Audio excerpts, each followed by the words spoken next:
Bonjour à tous, cet épisode contient des spoils sur l'anime Demon Slayer et le film récemment sorti. Si vous êtes à jour ou que vous n'en avez rien à faire d'être spoilé, régalez-vous! Pour les autres, vous trouverez sur la chaîne une multitude de sujets plus passionnants les uns que les autres. N'hésitez pas à vous abonner et bonne écoute! C'est ouf que ça sorte un truc comme ça. Ah, ça te la coupe. Montrer la série Berserk qui va fermer sa gueule. Ah, je veux dire, ça c'est pour les enfants, ça, hein? Il moulait bien le petit cul de Ryan Reynolds.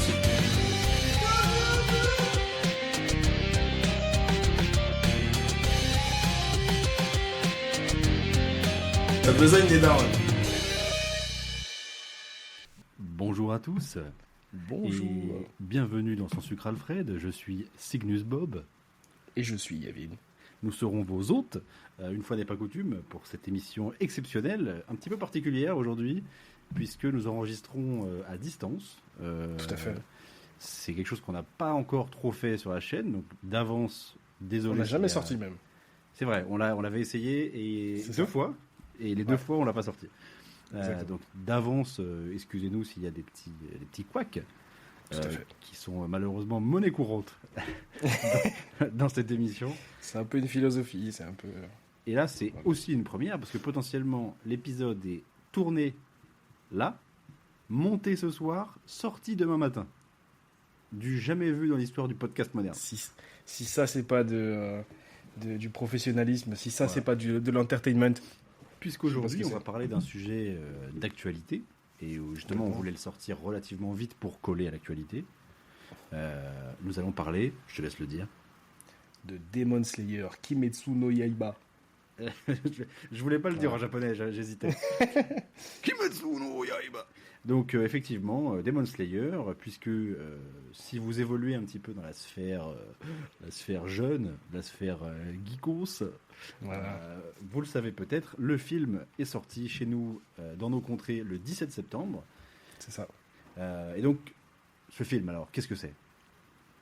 C'est le premier d'une future trilogie qui va adapter le dernier arc de Demon Slayer, à savoir le château de l'infini, la dernière percée chez les démons par les pourfendeurs. Donc c'était très attendu. On va en reparler, mais le dernier épisode de la dernière saison avait mis tout le monde dans une transe monumentale. C'était assez Donc fou.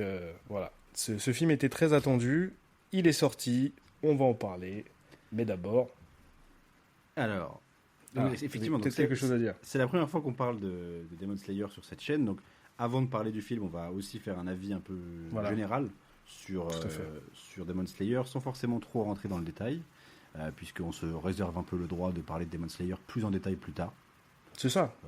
parce que c'est quand même une série que toi tu aimes beaucoup, Mm. sans spoiler, voilà, que moi j'apprécie fortement, surtout, on va en reparler, et du coup je pense qu'on aura envie d'en reparler, donc on va pas trop rentrer dans le détail là, mais C'est on va ça. parler un petit peu de notre avis. On se garde des munitions. Mais Voilà. avant ça, petite tradition qui fut initiée dans l'épisode Anime Remake, qui est sorti, qui n'est pas encore sorti, Qui et est pas encore sorti. sortira après l'épisode Seigneur des Anneaux 2, où je fais une deuxième question qui n'a rien à voir, qui avait été, enfin bref, c'est le bordel. Voilà. Question qui n'a rien à voir. Yavin, elle est pour toi. Michel possède une Peugeot 308 Blue HDI qui consomme 5 litres au 100. Dans le cadre de son métier, il doit faire Paris-Toulouse. Combien Michel consomme-t-il de carburant ? Et c'est combien Paris-Toulouse? Je te donne pas d'indice. C'est une question de géographie en fait. c'est non seulement il faut trouver la distance Paris-Toulouse, et après il faut calculer. Et tu veux savoir combien il a consommé? Combien de litres Michel a consommé de carburant avec ça, je le rappelle, Peugeot 308 Blue HDI. En sachant qu'à une époque, j'allais de temps en temps à Toulouse. C'est pas un placement produit pour Peugeot, mais si jamais... Ni pour Toulouse. let's go. Si vous voulez offrir une voiture et on vous dit ce qu'on prend. Alors, je vais dire... J'ai le droit de me munir de ma calculatrice. Alors, ta calculatrice, oui, t'as pas le droit de chercher Paris-Toulouse sur Google. Non, je vais la jouer honnête. Je ne me munis que de ma calculatrice. Hop. Et là, je pense qu'on a déjà perdu 70% de nos De auditeurs. l'audience. Mais Qui est déjà pas folle. ceux qui restent, ce sont les braves. Et on vous aime. Alors... 5 litres au 100. 5 litres au 100. D'accord. On fera peut-être des petits cuts sur cette partie pour dynamiser. Ça fait Je veux dire 30 35 litres. Eh bah, c'est 34. Oh là là là là Félicitations. Puisque Bah oui. Paris-Toulouse, c'est environ 680 km par la route, autoroute. Consommation de la voiture, 5 litres au 100, donc ça fait environ 34 litres. Félicitations. J'avais compté 700 km. Et bah franchement, alors, rien que pour ça, abonnez-vous. Suivez-nous sur TikTok, Twitter, non peut-être pas Twitter. Suivez-nous sur, suivez-nous sur TikTok, Instagram, C'est YouTube déjà ça. et Sur Spotify. YouTube, bien sûr. Abonnez-vous. Spotify, bien sûr. Putain, Spotify. Merci à vous, les auditeurs Spotify. Merci à vous et bravo. Franchement, à toi. vous nous mettez du baume au cœur. Ouais, parce que là, on a découvert que vraiment, Spotify, il y avait une petite. On était un petit peu regardé sur Spotify, donc on vous embrasse si vous nous écoutez dans les transports, en allant au travail. Tout à Bon fait. courage à vous. Si vous nous écoutez sur la route, en allant faire votre boulot, dans la voiture, que vous êtes dans les embouteillages, on vous embrasse. Exactement. Oh, Alors, chiotte, hein. Oh, chiotte, effectivement. Si Chacun vous- son délire. Si actuellement vous êtes en train de pousser, Force à vous. force et honneur. Demon Slayer, alors. Donc c'est toi qui voulais. Enfin, moi j'aime beaucoup Demon Slayer, mais toi c'est toi qui voulais principalement en parler. Donc je te laisse un petit peu nous parler de ton rapport à Demon Slayer. Alors, Demon Slayer. À savoir que j'ai. À savoir, je sais pas si on s'en rend ou pas, mais j'ai découvert Certainement. Demon Slayer. Oui, j'ai découvert Demon Slayer avec l'animé. J'avais fait un premier essai où j'avais grave accroché. Ça remonte quand même. J'avais bien kiffé, mais pas au point de regarder tout ce qui était sorti à l'époque. Donc j'avais coupé à un moment, je sais plus exactement quand. Donc j'avais pas été. Comment dire. J'avais pas été emporté Dès le par la départ. vague Demon Slayer, même si on va y revenir sur les qualités intrinsèques de Demon Slayer. Mais voilà, j'avais pas suivi. J'ai fini par y retourner. Je voyais un peu Demon Slayer en mode oui, c'est un petit animé sympa. Voilà, quand j'aurai le temps, je me mettrai à jour. Et finalement, je l'ai redécouvert une seconde fois, et là, ça a été le coup de foudre pour beaucoup de raisons. D'abord, par cette qualité graphique que je trouve non seulement exemplaire, mais peut-être sans égal de nos jours. Il y a un concurrent que j'ai en tête, mais je vais garder. Enfin, je ne vais pas en parler tout de suite parce que justement, ça me servira de miroir pour un futur argument que je citerai tout à l'heure. Mais en termes graphiques, je trouve que c'est exceptionnel. Je trouve qu'il n'y a rien qui s'en approche, même dans les plus récents que Demon Slayer. Et puis, il y a ce côté aventure un peu de désespoir. Ce truc un peu de vous êtes dans un monde de merde. Vraiment de merde, il y a des gens qui clament tout le temps. Tout le monde pourrait être dépressif ou quoi, mais non, on va transcender tout ça. Oui, Et on va aller au bout. c'est un univers très injuste Très injuste, ouais, envers ouais, les complètement.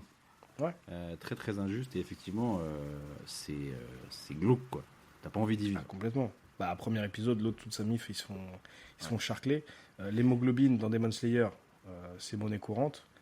Beaucoup de drames, quasi 100% des personnages se sont construits dans l'histoire sur un drame ou sur un accident, une tragédie qui leur est arrivée. Tout gravite plus ou moins autour du même thème, à savoir les antagonistes, le fléau du monde de Demon Slayer, à savoir les démons. Donc voilà, c'est vraiment un truc... c'est vraiment en fait ce qu'on aime de base des shonen, des mangas un peu d'action de base, mais avec une petite touche de... Je sais que tu vas aimer ça, mais avec une petite touche supplémentaire de poésie.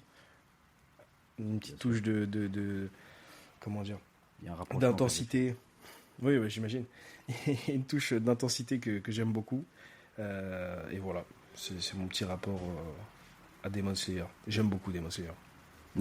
Effectivement, d'ailleurs les gens le voient pas mais derrière toi tu as quand même pas mal de t'as tous les piliers Oui. il me semble en figurine. Oui. Et toi, Bob, quel est Eh ton ben, rapport à Kimetsu no Yaiba? Bah écoute, je suis ravi que tu m'en parles. Alors Demon Slayer, j'avais regardé la première saison puisque vous m'aviez un peu, donc surtout toi, vous m'aviez un peu cassé les couilles avec ça. C'est moi le harceleur sur Demon Ça, Slayer. c'est ouais, vrai. je suis un peu c'est un peu toujours le moteur, c'est que vous me cassez les couilles sur un truc, ça l'a fait pour Jujutsu où il y avait toi, le A et Cal. Ouais. Jujutsu, c'était vraiment en réunion. C'était un pressing groupé. Et Demon Slayer, c'était plutôt toi, Cal m'en avait parlé un petit peu aussi. Maintenant, j'arrive à sortir des pseudos spontanément. Oui, on a travaillé là-dessus. Mais j'avais regardé la première saison, j'avais trouvé ça génial. Et franchement, dès le début, j'ai accroché à la première saison. Il n'y avait pas de temps mort. Il y a plusieurs arcs, mini-arcs qui s'enchaînent dans la saison 1. Elle est quand même assez complète. Je trouve que tu as une idée assez bonne dès la première saison de ce que va être Demon Slayer, même si bien évidemment après ça monte en intensité. J'avais pas suivi directement la 2. Parce qu'à l'époque ma femme devait regarder, elle devait me rattraper et machin, ça s'est pas fait. Et quand on a évoqué le fait de parler de Demon Slayer sur cette chaîne, c'est-à-dire qu'on s'est mis d'accord qu'on allait faire un épisode sur le film il y a 2 semaines, Oui. je me suis envoyé. C'est toi qui t'es chauffé en plus. Hein, parce C'est que vrai. il y a eu un pressing de ma part, c'est vrai. Voilà. Mais là, si on fait ce qu'on fait là maintenant et que tu t'es enquillé toute la série, c'est vraiment toi qui l'as voulu là. Je me suis fait donc saison 2, 3, 4, 5. 4, 5. Attends, train Ouais, c'est ça, train 5. de l'infini, quartier des plaisirs, village des forgerons, entraînement des piliers. Donc, je me suis fait 4 saisons en 2 semaines pour être à jour. Et j'ai fini le jour même d'aller voir le film. Donc l'enchaînement Ça était aussi, quand on va même en parler. Ouais. assez fou, Ouais. ça faudra en parler.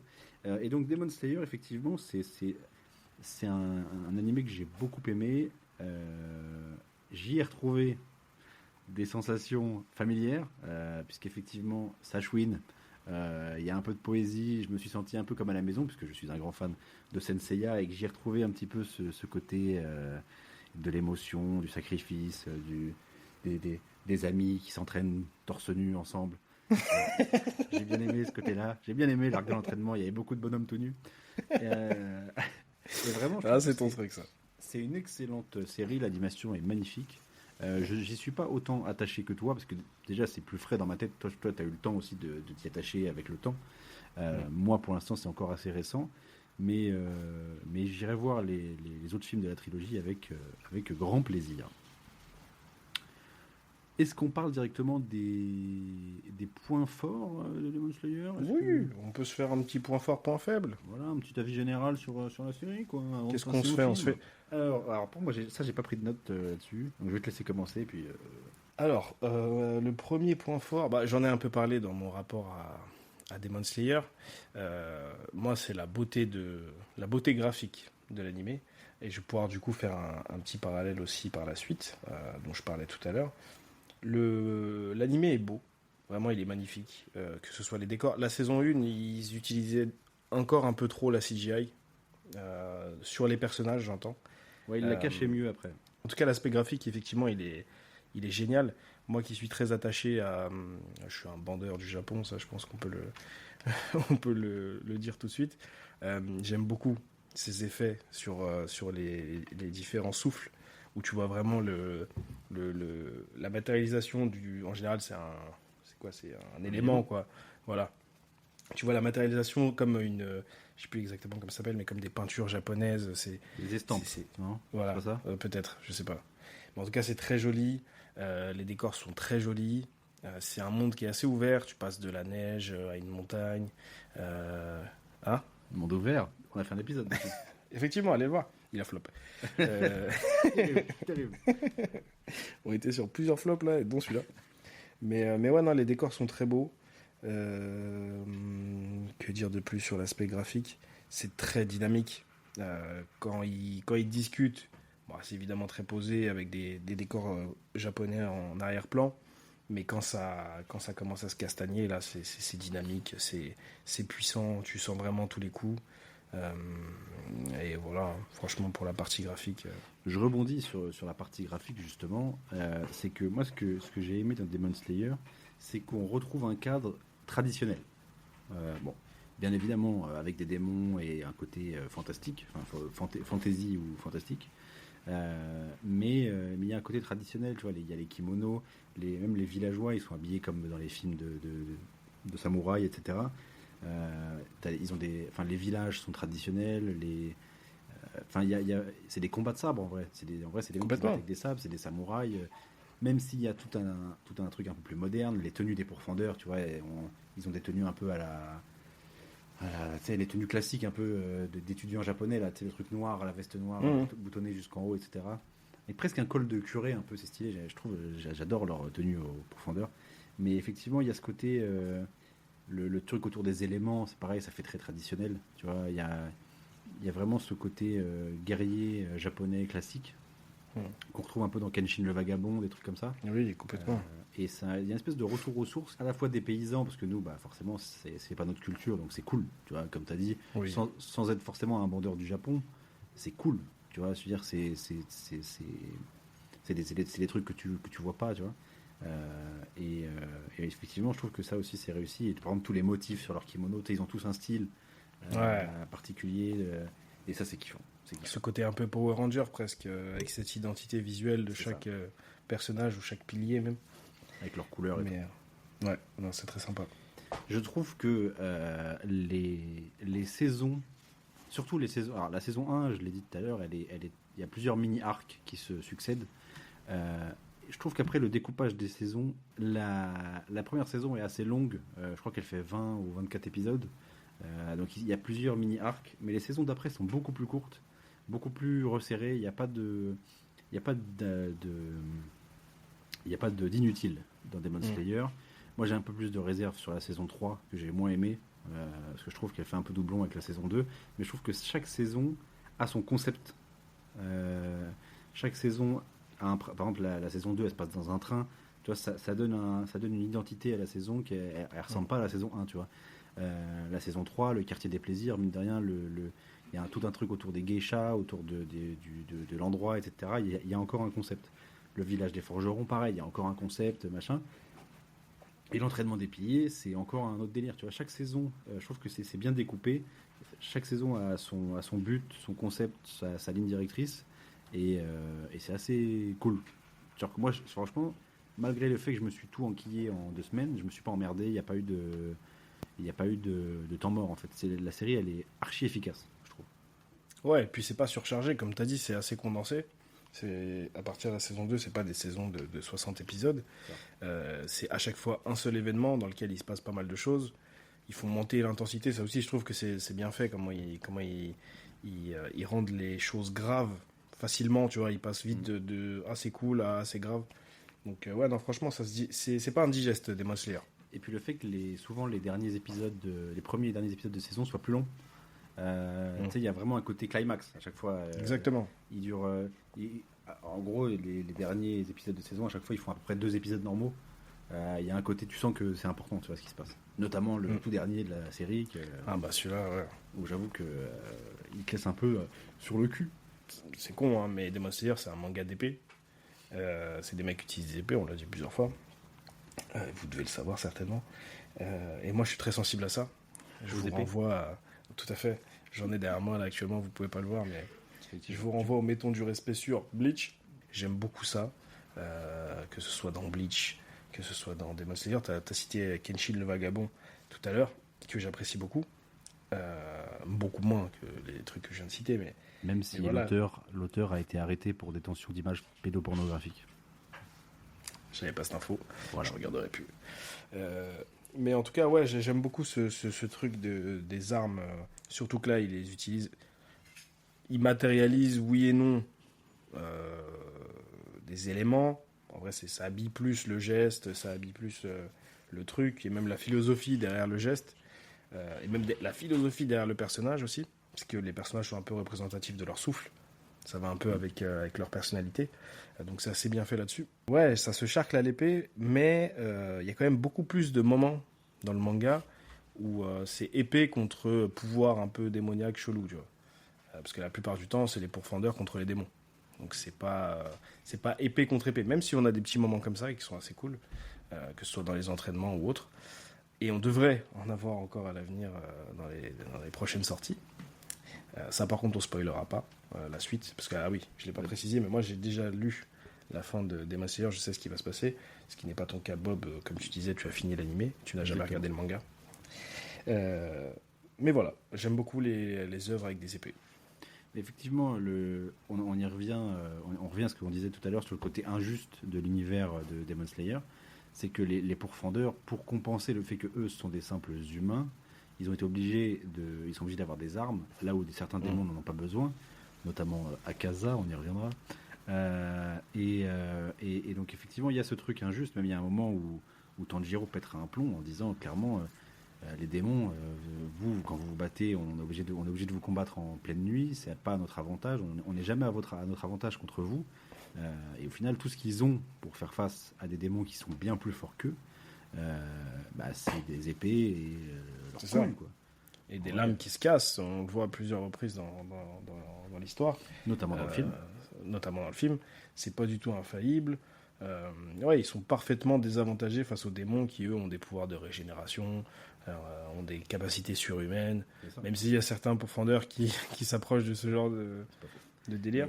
Y compris les meilleurs sabres, y compris des armes de piliers, peuvent se casser face à un démon un peu Complètement, trop, ouais, un peu trop bien coriace. Et même quand les piliers sont face à des lunes supérieures, c'est pas. Tu sens c'est tu sens pas- le délire. C'est pas une balade, quoi. Ah non, pas du tout. Moi, c'est pas vraiment un point positif, mais c'est un peu une synthèse de mon avis sur Demon Slayer. En fait, Demon Slayer, j'y suis pas attaché comme tu peux l'être ou machin, mais en fait, je trouve que Demon Slayer, ça fait rien d'exceptionnel. Ça fait rien que aucune autre œuvre a jamais fait avant. C'est pas plus original qu'une autre, c'est pas plus incroyable qu'une autre. À la rigueur, l'animé met une vitesse à peu près tout ce que j'ai pu voir, à part l'exception dont tu parleras tout à l'heure, j'imagine. Parce qu'effectivement, je pense que les deux sont à peu près en haut de ma liste en termes de belle animation que j'ai vue, récente. Demon Slayer, ça fait rien de fifou, mais ça fait tout bien. Exactement. C'est-à-dire qu'il n'y a pas J'allais de fausses venir notes. aussi. Il n'y a pas de fausses notes dans Demon Slayer. Et c'est encore frais dans ma tête, donc je l'ai bien en tête. Et à part la 3 à laquelle moi j'ai moins accroché, il n'y a aucune fausse note. Tout est maîtrisé, tu te fais jamais chier. Les arcs sont efficaces. Quand ils veulent te toucher, ils te touchent. Quand ils veulent te faire rire, ils te font rire. Quand ils veulent mettre de l'épique, parce qu'il y a des vrais moments drôles dans Demon Slayer. Il y a des personnages qui sont Complètement. à crever de rire. Inosuke, en plus la VF qu'ils lui ont mis, elle est incroyable. Oui, bien sûr. Christophe Lemoine, incroyable. Donc c'est tout ce que Demon Slayer entreprend, ça fonctionne. C'est pas exceptionnel en tout point, mais c'est bon en tout. C'est ça. C'est une œuvre qui a bien fait ses devoirs. En fait, ils prennent. Je contrebalance avec ce que tu dis parce que j'allais y venir aussi. Ils ont pris un peu de tout ce qui se fait bien, tout ce qu'on a apprécié dans d'autres œuvres. On peut y voir on peut y voir des références à Naruto. On peut y voir des références à Senseiya. On peut y voir pas mal de références à plein de trucs un peu connus et qui a toutes ces œuvres qui ont créé ce qu'on connaît des animés et des mangas aujourd'hui. Donc effectivement, Demon Slayer, ils ont bien fait leur devoir et c'est des élèves studios. C'est un élève studieux en fait, Demon Slayer. C'est l'élève qui a 18 de moyenne, qui est un peu bon dans toutes les matières. Après, rien d'exceptionnel, je dirais pas ça, parce que mine de rien, Demon Slayer, là où il brille aussi, c'est dans son thème. Comme on disait tout à l'heure, c'est assez sombre. Enfin, c'est assez sombre. Non, je vois pas ça très sombre, mais c'est grave. Tu vois, ce qui se passe à l'écran, c'est 90% du temps badant. C'est ça, tu vois. Les moments de répit, c'est les moments entre arcs où ils se remettent de leurs blessures et rigolent un peu entre eux. Sinon, après, ça retourne au charbon et là, ça redevient badant. Donc, il y a énormément de morts, énormément de drames. Et dans ce thème-là, pour te garder impliqué dans l'histoire, pour que ça devienne pas chiant, c'est quand même un petit tour de force, tu vois. Par exemple, je vais faire une comparaison hasardeuse, je vais peut-être me faire insulter ma mère par rapport à ça, mais je veux dire, il y a un moment où Shingeki no Kyojin, l'attaque des titans, a dû se renouveler dans ce thème-là, parce que c'est un peu le délire aussi, dans l'attaque des titans, c'est-à-dire que c'est des humains qui sont démunis face à des forces, là pour le coup, au premier degré, bien plus grandes qu'elles, bien plus fortes qu'elles. Mais dedans, tu vois, il y a un moment où ça part un peu dans un autre délire. On reparlera de l'attaque des titans sur cette chaîne, donc abonnez-vous. Peut-être en début d'année prochaine d'ailleurs. Espérons. Assez prochainement normalement. Voilà, normalement ça devrait arriver dans peu de temps. Parce que Mais en off, si je peux me permettre, en off là on est milieu de dernière saison. Hein. Donc potentiellement. Ah oui. Potentiellement. Donc là, il faut juste un créneau. Voilà. Ouais, ça se trouve ça arrivera même avant. Mais bref. Et du coup, dans ce délire-là de la gravité, de cette course vers le fait de survivre et d'essayer de se faire le grand méchant, je trouve que Demon Slayer arrive à bien nous maintenir, à nous donner ce qu'il faut pour qu'on ait encore de l'intérêt à regarder, mais à la fois à nous montrer aussi des choses impactantes, tu vois. des choses graves ou empreintes d'espoir, tu vois. Mais le rythme fait que... Ah oui, très bien. Le rythme fait que on apprécie ce qui se passe, et comme c'est condensé, on le digère bien, et du coup, on veut voir la suite, tu vois. Et je trouve que c'est quand même un petit tour de force, de réussir à assembler tout ça, de la qualité graphique, un bon rythme, et une histoire qui se tient et qui nous maintient en haleine. Je trouve que c'est quand même un petit tour de force. Donc pour moi, c'est là où Demon Slayer est un peu exceptionnel quand même. Oui, parce qu'en plus, ils prennent le temps quand même de développer de l'émotion, de développer des personnages, mais malgré tout, il y a toujours de la bagarre. Il y a toujours, il y a de l'action tout le temps. Et c'est quand même, c'est toujours très bien dosé, parce que il y a, comment dire, par exemple, c'est à la fin du village des forgerons où il y a un vrai moment d'émotion. Bon, de toute façon, on s'en fout, on spoil. Quand Nezuko le tège, le soleil est en train de se lever, elle le tège pour qu'il aille sauver des mecs, alors qu'elle est en train de prendre feu, donc lui il se dit qu'elle va canner, enfin machin. Il y a vraiment un beau moment d'émotion qui passe que par la musique, à ce moment-là, où il y a un échange de regards, des souvenirs et de la musique. Mais c'est au milieu d'un épisode où il y a de la bagarre pendant 45 minutes. Ah, de ouf. Et ça fonctionne de ouf, quoi. Et il y a un vrai espèce de petite oasis de calme au moment de l'épisode, enfin au milieu de l'épisode. Et ils arrivent toujours à se ménager des moments comme ça dans l'action, même dans le film. Dans le film, il y a des moments où c'est peut-être un peu long. Oui, attends, on va y venir. Mais on y reviendra. Mais je trouve que c'est assez efficace. J'ai retrouvé vraiment du Senseiya, encore une fois. Pendant la bagarre, il y a toujours un moyen où il se démerde pour chouiner un petit peu, avec de la belle musique et tout.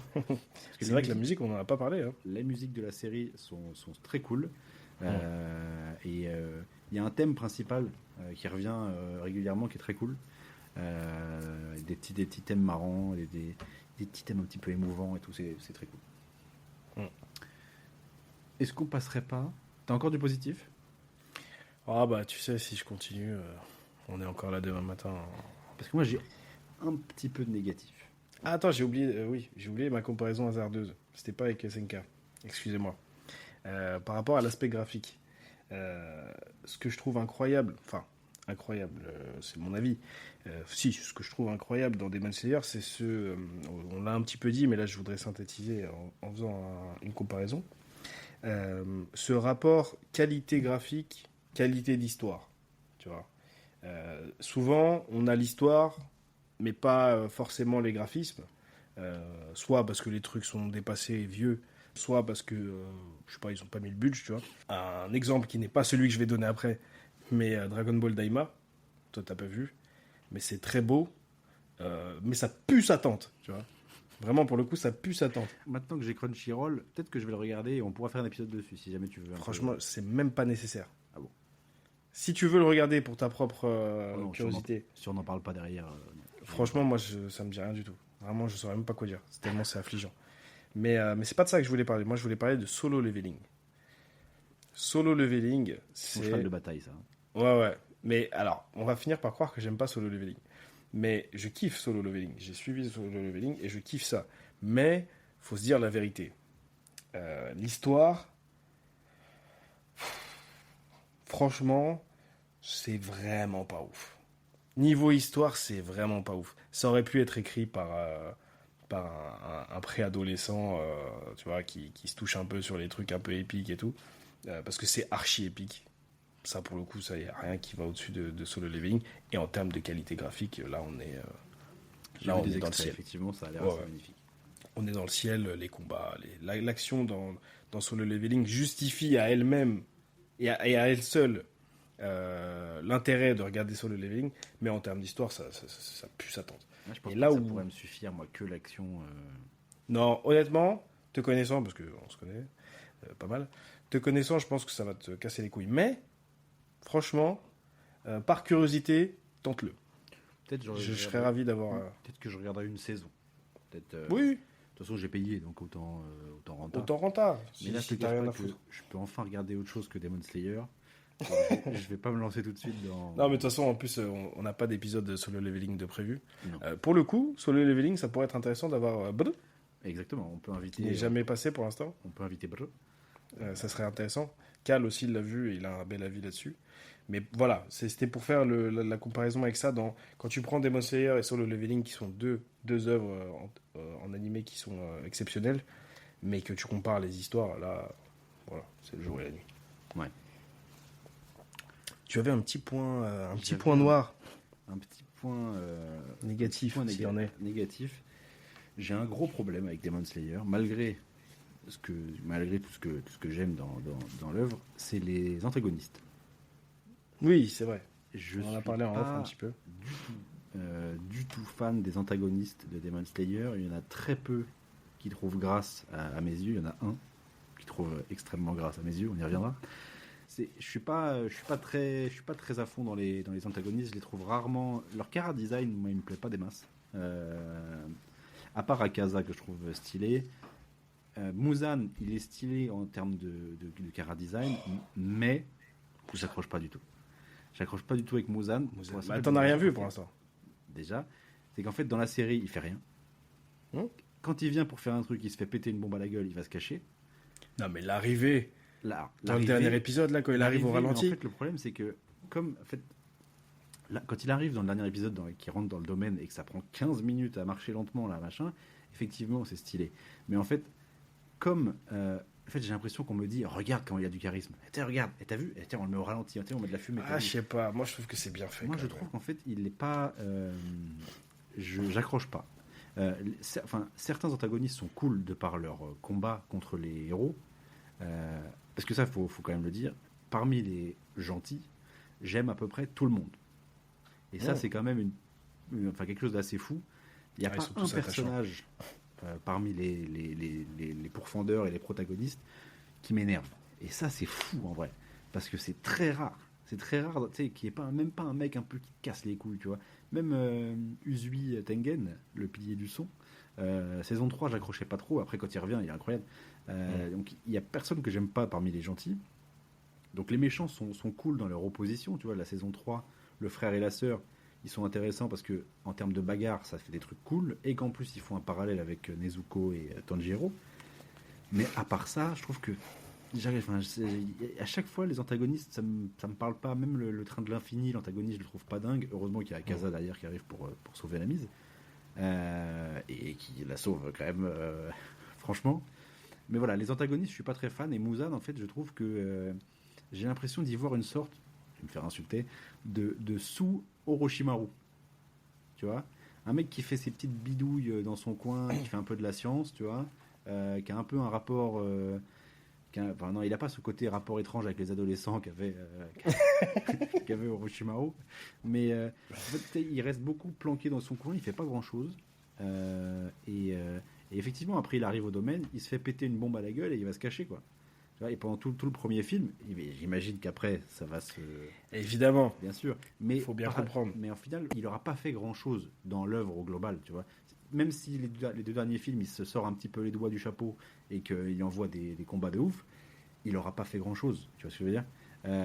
Et au final, sa motivation, c'est j'étais malade, on m'a soigné, mais on m'a fait moi un démon, et quand même, j'aimerais bien un petit peu retourner au soleil. Tu vois, c'est ça sa motivation. Grosso modo, s'il avait de l'écran total, elle est réglée la série, tu vois. Tu vois ce que je veux dire, sa motivation. C'était pas inventé encore. C'est Japon féodal, ils n'avaient pas encore. Sa dans motivation, 10-50. c'est quand même, j'aimerais bien aller me faire bronzer le cul sur la plage de la pomme, tu vois. Donc, il est stylé, mais il fera jamais partie des antagonistes. Alors, j'ai pas encore vu les deux derniers films, donc je m'avance pas. Calme-toi. Mais pour l'instant, il fait pas partie des antagonistes que j'estime marquants, contrairement à Akaza, que je trouve parfait de bout en bout. Même si Après, on voit pas- Akaza, on voit pas il y a une beaucoup petite non plus. triche. Il y a une petite triche si on compare à Muzan, c'est que là, pour le coup, on a vu le premier film.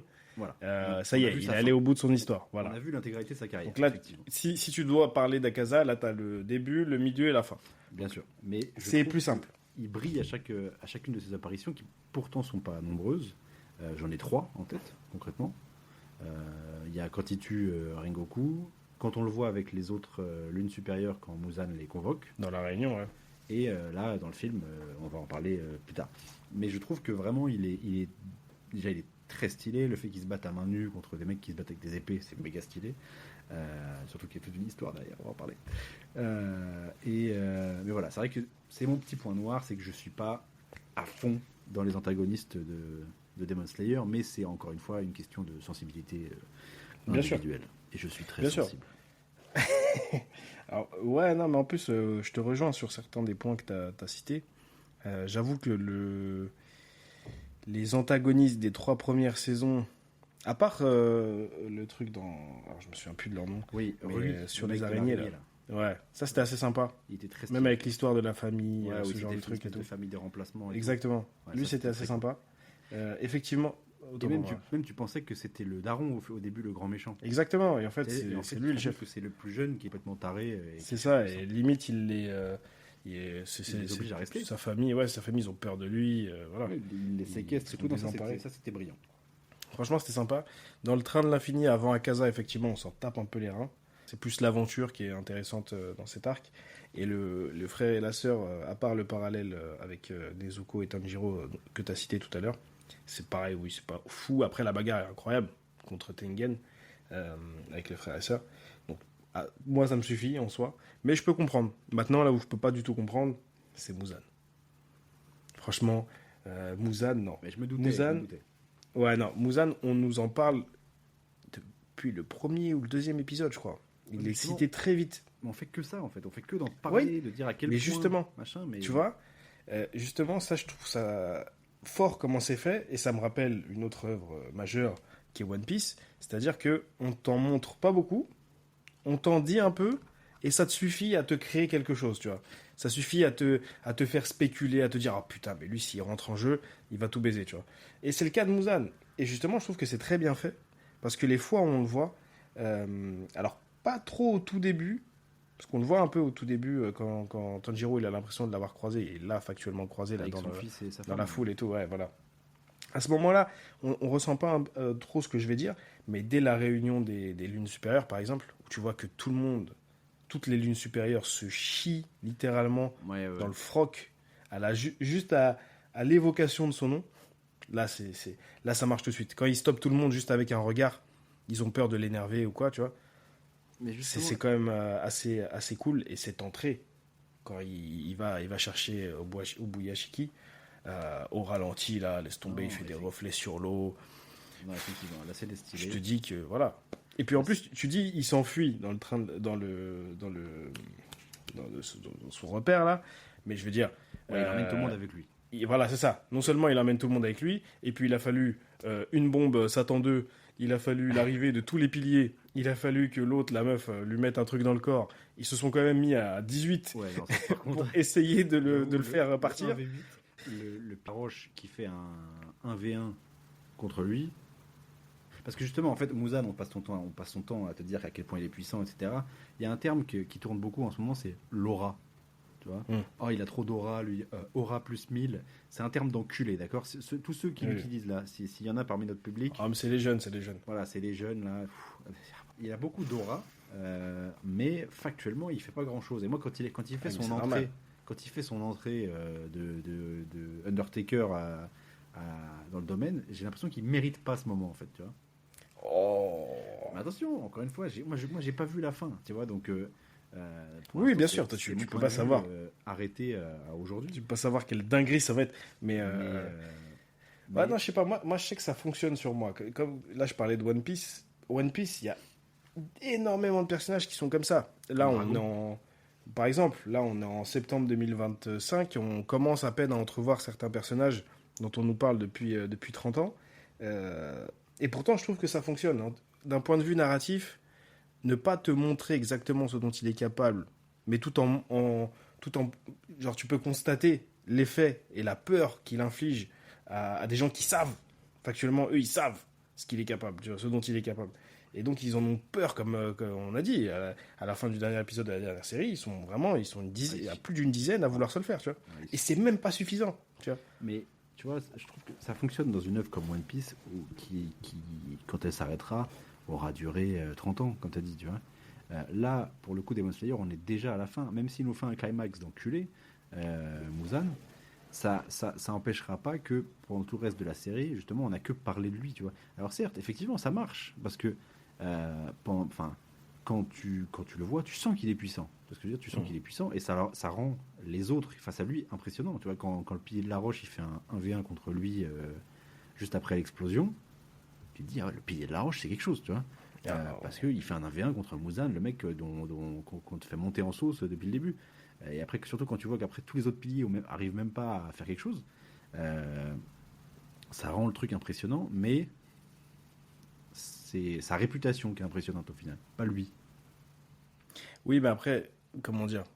pour l'instant. En fait, le problème, c'est que s'il était entré en action plus tôt, c'est 8 morts, 6 blessés, tu vois. C'est ça le peut-être problème mal aussi. C'est ça. Et en sachant que les pourfendeurs sont pas non plus des centaines, s'ils commencent à mettre des baffes à quelques-uns d'entre eux, bah, la guerre, elle est finie, quoi. Non, c'est vrai. Mais après, après si tu l'as senti comme ça, c'est ta sensibilité. Moi, en tout cas, Muzan, il a marché tout de suite avec moi. Vraiment. Et puis ce truc-là, un peu. Aujourd'hui, tu le mettrais dans ton top antagoniste. Top combien? Ça Top dépend. 10. Ouais. Moi, je dois pouvoir le mettre top 10 en antagoniste, hein, franchement. Pour moi, il peut même être. Bah, après, moi, j'ai vu la fin aussi. Donc, c'est peut-être pas assez objectif. Ouais. Mais en tout cas, oui, je peux comprendre ton point de vue sur certains des antagonistes. C'est pas faux. Et autre petit point noir, je trouve dommage que. Alors, ça, c'est un truc qui est très shonen, mais c'est qu'en général, dans un shonen, il y a un héros et des compagnons. Et je trouve dommage que. Après la 3, Zenitsu et Inosuke apparaissent au final assez peu aux côtés de Tanjiro dans les trucs. Dans la 4, ils sont pas là. Au village des forgerons, ils sont Oui, il pas n'y a que dans la 4, hein, dans la 5, ils sont là. dans la 5, ils sont là, mais pas beaucoup. Ils le rejoignent au moment du pilier de la roche, de l'entraînement du pilier de la roche. Mhm. Dans le quartier des plaisirs, au final, ils sont un peu là dans le combat Quand final. même. Non, ils Sur la tout l'arc, en vrai. mais ils sont un peu plus en retrait dans la dernière saison que dans les premières, je trouve. Même s'il y a toujours des moments de camaraderie, il y a toujours des moments de camaraderie et d'amitié. On croit à leur relation sans trop de problèmes. Je trouve que leur amitié, elle est cohérente. Ça m'a rappelé des groupes d'amis, genre le groupe d'amis de Yosuke dans Yu Hakusho, des groupes comme ça où tu as envie d'y croire, tu vois. Sans trop de difficultés, tu crois qu'ils ont. Ouais, ils ont une bonne dynamique. Voilà, ça, les Tortues Ninja, Oui. les Chevaliers de Bronze, des exemples comme ça. Mais effectivement, je trouve que c'est un peu dommage. Ils sont un petit peu en retrait. J'imagine que le film va rendre un petit peu leur lettre de noblesse. Le premier le fait déjà un petit peu. On en parlera. Mais voilà, j'avais un peu envie de plus les voir sur les 2 dernières saisons. Je trouvais qu'on les voyait pas assez. Ok. Moi, pareil, alors, j'ai pas ressenti ça non plus. Dans la saison 4, effectivement, ils sont pas du tout là. Dans la saison 5, il y a Zenitsu, dont les enjeux se précisent un peu plus, enfin, du moins, se centrent un peu plus sur. Il commence à avoir ses propres enjeux. Mais que En plus, oui, et ça sera développé dans le film qu'on a vu. Mais voilà, il y a ce truc-là qu'a pas Inosuke, par exemple, tu vois. Inosuke, on le voit que sous la cascade à entraînement et puis basta. Quoi. Voilà, et même dans le film, au final, on le voit assez peu. Il brillera par la suite, évidemment. Ça va arriver. Mais j'ai trouvé ça cool qu'on s'attarde un peu sur des enjeux perso de Zenitsu. On va en parler pour le film. Vraiment, il arrive là où c'est la guerre avec une volonté. Volonté de nuire. C'était mon Mais ouais, c'est vrai que dans la saison 4, je peux comprendre parce qu'ils sont pas trop là. Dans la saison 5, on les aperçoit. Après, ça nous permet aussi de... Comment dire? En fait, ce qui est cool aussi, c'est que Tanjiro, il a un peu une relation avec tout le monde. Bonne ou mauvaise, d'ailleurs. Il y a certains personnages avec qui ils peuvent pas se blairer. Certains personnages avec qui ils pouvaient pas se blairer au début, après ça se développe. Il y en a avec qui il est très proche. Il y en a avec qui il aimerait être proche, mais il n'y arrive pas trop. Il finira par y arriver. La légende Giyu Tomioka, j'en ai pas parlé encore, et je me suis fait violence. Mais je vais en parler pour il essaie de gratter l'amitié avec lui, mais ça marche pas pour l'instant. Ça marche pas, voilà. Il essaye de faire une Naruto, on va tous être copains, mais le pilier du vent, il lui dit non, nique ta mère. On en a pas parlé de ça, mais c'est vrai que Tanjiro, il a un peu un talk no jutsu aussi. Hein. C'est vrai, il est un peu dans ça. Mais là, dans ce monde de merde, ça fonctionne pas avec tout le monde. Mais surtout, ce qui est marrant, c'est que Naruto essaie de convaincre les ennemis de revenir dans le bien. Tanjiro, il les tue d'abord. Oui, et après, leur dit, ils ont une allez, rédemption. Pars en paix, quoi. Et je trouve C'est que ça. c'est assez stylé. Par exemple, Ouais, quand, ça c'est cool. quand il tue le frère et la sœur dans la saison 3 et qu'après il leur dit vous quittez pas en mauvais termes en gros. Alors là vous allez Ouais. mourir tous les deux parce que je vous ai saigné vos races. Je vous ai éclaté. Partez pas en mauvais termes quoi. Laissez-vous partir en paix quoi. Et ça C'est ça.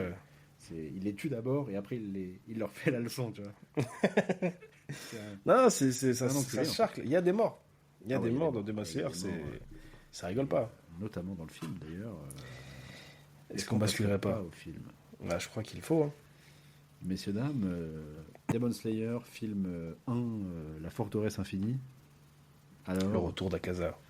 qu'est-ce qu'on en a pensé? C'était génial. C'était incroyable. C'était incroyable. Qu'est-ce qu'on fait? Point positif, point négatif Alors, point négatif, moi j'en ai quelques-uns, on les fera à la fin. Vas-y, moi aussi. mais là, J'en on ai va se surtout branler. un. On va se Oui, branler, on va y aller. On va y aller. Euh, Cette intro. C'est exactement Franchement. ce que j'allais dire. Cette Putain, intro. mais Des frissons. Il te chope à la gorge Ah ouais. et il te dit tiens, viens avec moi, là, je vais te montrer. Ouais, c'est comme ça. Là- Et il te remet direct dans le bas. Alors toi, comme tu disais tout à l'heure, Ah tu ouais, avais vu le, par contre, oui, le dernier l'enchaînement est épisode. incroyable.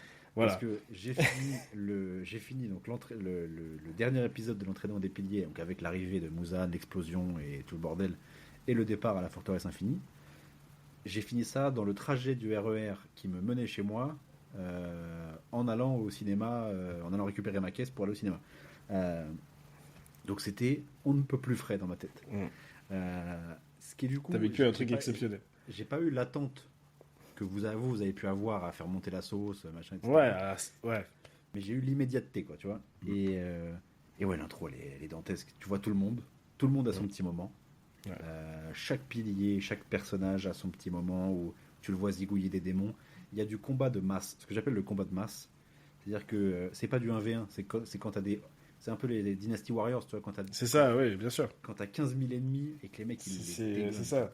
C'est Ça, 20 ennemis pour un protagoniste. Et ça, c'est cool. Chaque... On dirait un espèce d'opening sur mesure, tu vois. Ouais. Tu sais, les openings, ça a toujours ce côté un peu épique. Ils vont se péter avec des fois, ça n'a pas de sens. Ils se tapent avec un personnage qu'ils n'ont jamais rencontré ou des trucs comme ça.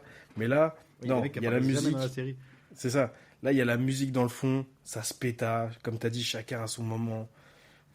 Ça monte, ça monte. Oh, c'est magnifique. Puis dès le début, on te montre pourquoi ils sont là. Tu vois, t'as le pilier de la brume qui s'appelle Muichiro, je crois, qui est mon préféré d'ailleurs, big up, qui dit, en gros, on est venu là pour venger notre père, quoi. Tu vois, Oui.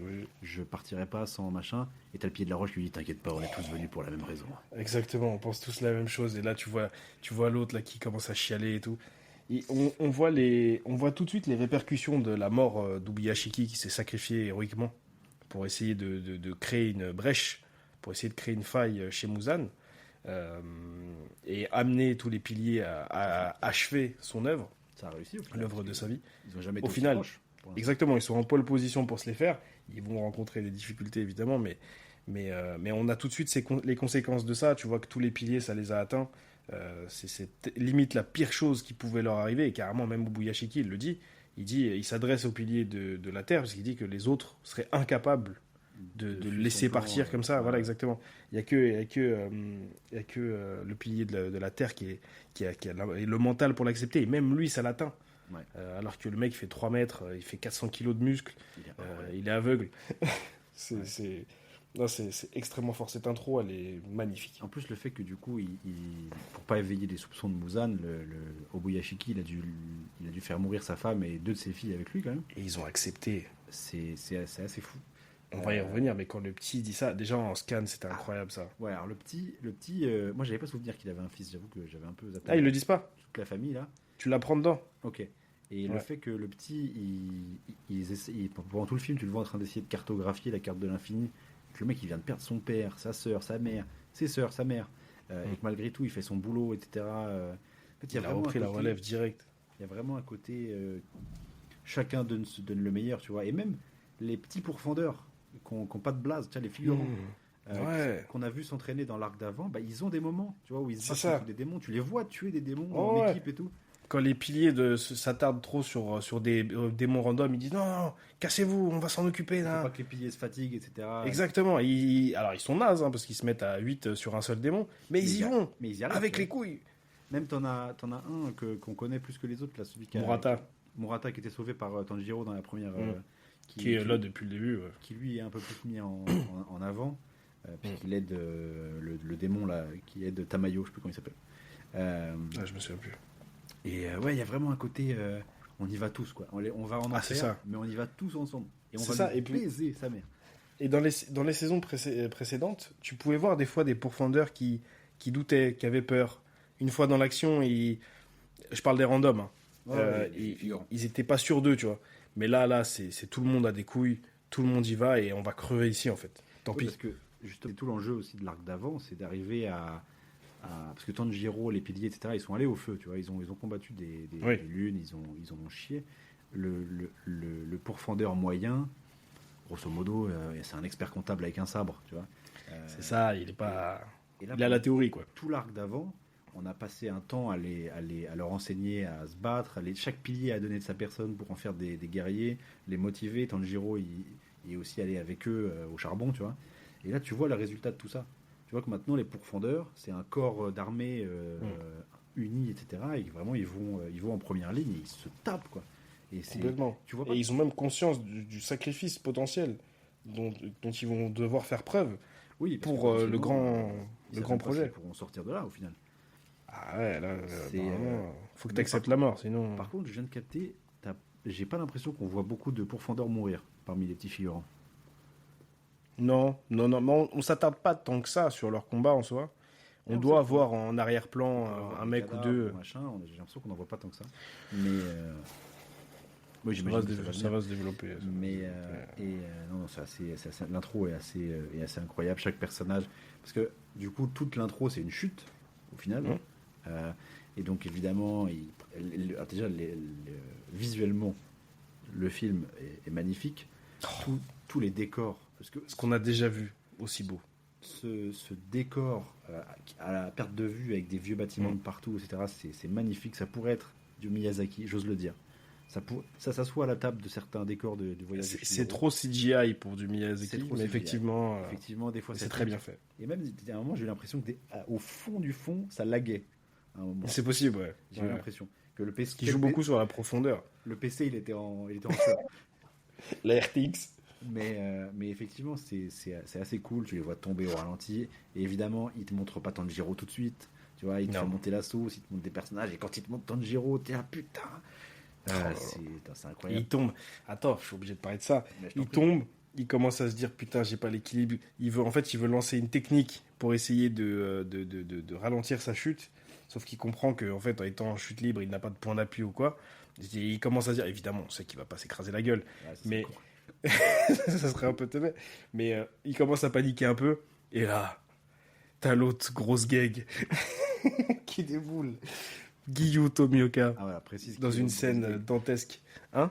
J'avoue que précise qui est l'autre grosse gag. Parce que là, comme ça, oui, bien sûr.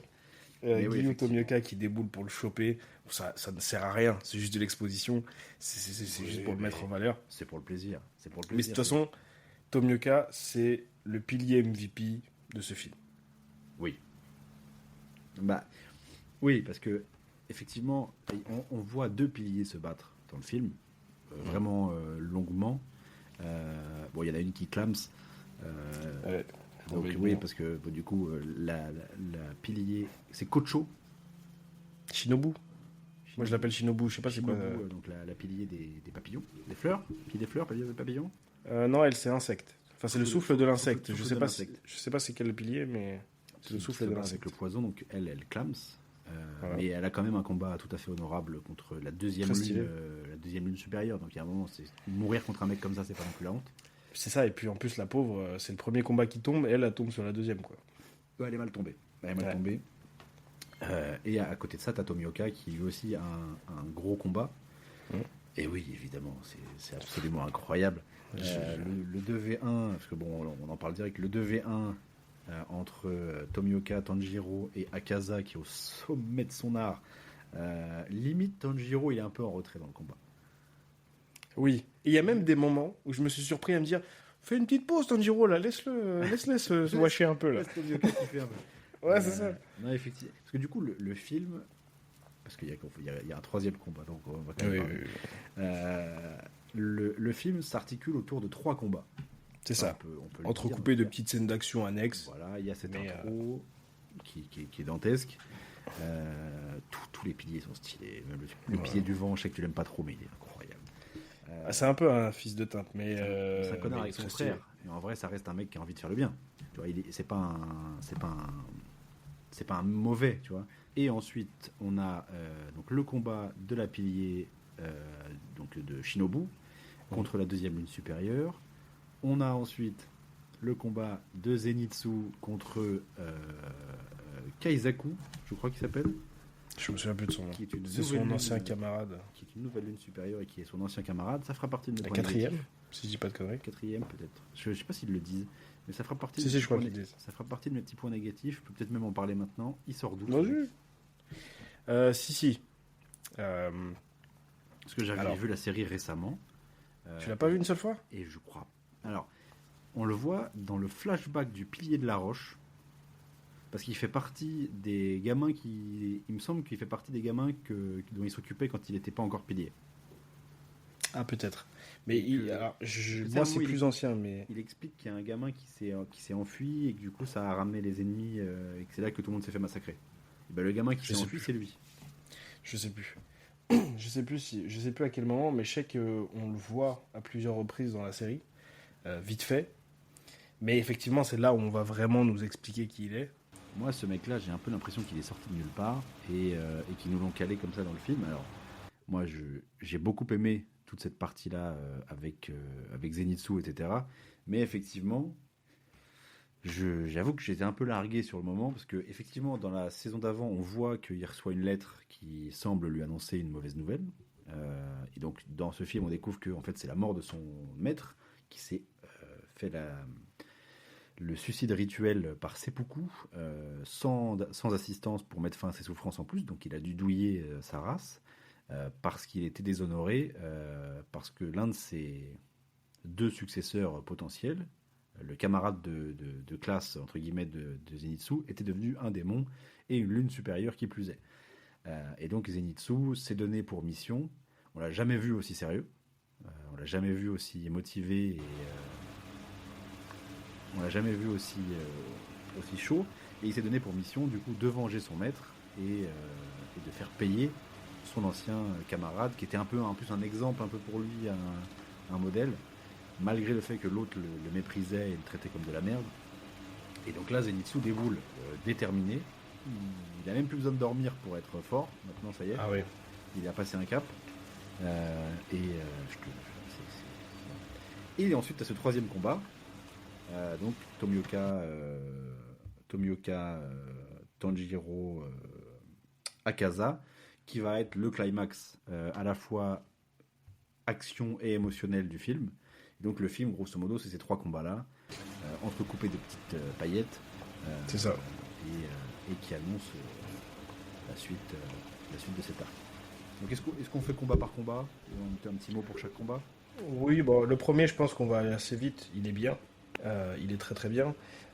Très bien fait. Et l'ennemi est très intéressant, je trouve. Parce que c'est vraiment le démon qui a tous les vices, en fait. Il est à la fois cruel, il est à la fois dangereux, il fait flipper. Mais en même temps, il est un peu malsain aussi parce que t'as l'impression que... Enfin, il a l'air de croire que ce qu'il fait, ça aide en fait les gens. D'ailleurs, c'est le chef d'une secte et il a vraiment ce côté gourou chelou. Ouais. Et c'est assez bien fait. Shinobu a du coup un passé avec ce personnage-là parce que c'est lui qui a tué sa sœur. Donc, elle est très contente dans un premier temps. Tout à fait. Dont elle est dont elle a pris la succession. Et donc elle est dans un premier temps très contente, elle est satisfaite de se retrouver face à lui parce qu'elle le reconnaît, selon la description de sa sœur, et elle engage le combat tout de suite. Il n'y a pas de... Ah oui, non, la manière dont elle l'attaque est assez...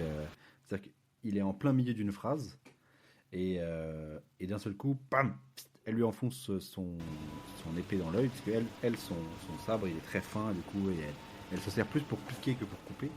Elle peut pas couper, justement, ouais. Elle est trop frêle, en fait, pour arriver à couper la tête d'un démon, donc elle empoisonne. Tout à fait.